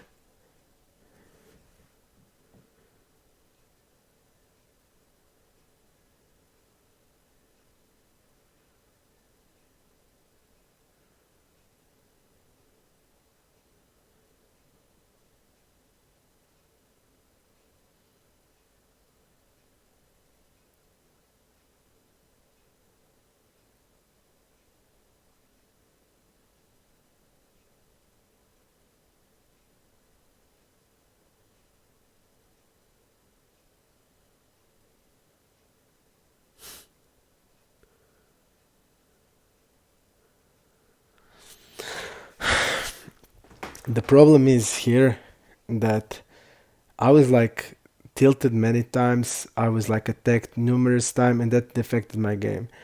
I will tell you this. You need to take account. I'm playing first time Zoom. I never stream in my life. I'm like really, really.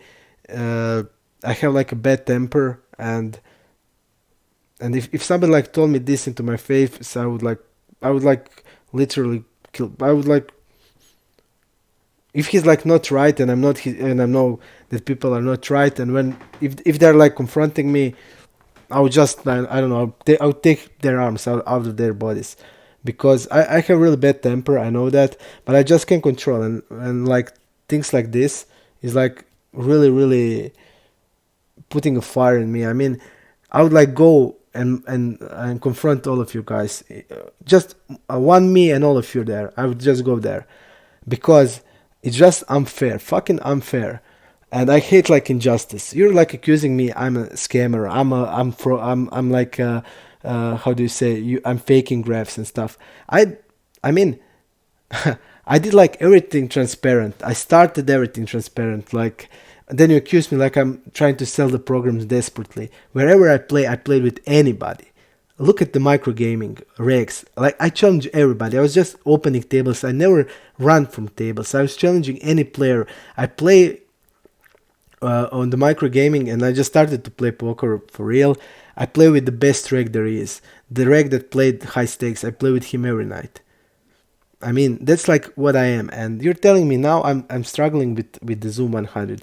I'm struggling because I'm struggling with records. Like they always have hands, like we are always in tough spots. And like that records are also looking at stream. I mean, almost like 750 people are following me. All of them play Zoom. And they like see my hands. They see when I say, okay, I need to give credit to records, and they just can like do some crazy shit, and I need to give them credit because I have a sheet that is saying they don't bluff in this spot, don't bluff in this spot, and I need to like make big adjustments to them. And then you're saying like it's, I'm not crushing because the field here, these players, if like this that records are with me on the table, it would be much worse for them than the whales on Supersport, because I much more prefer to play passive recross and to immediately know how to brutally exploit them. But I don't know that because I don't have stats. I don't know their tendencies.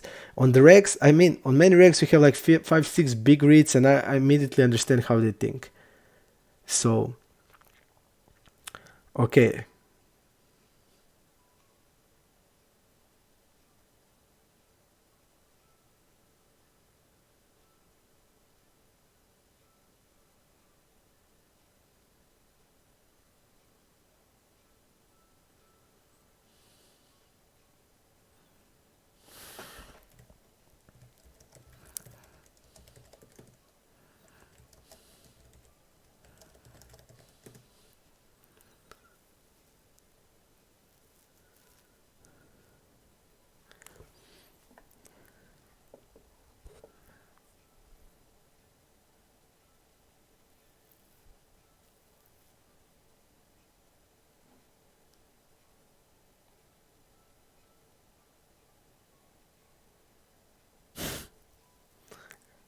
Did I study GTO?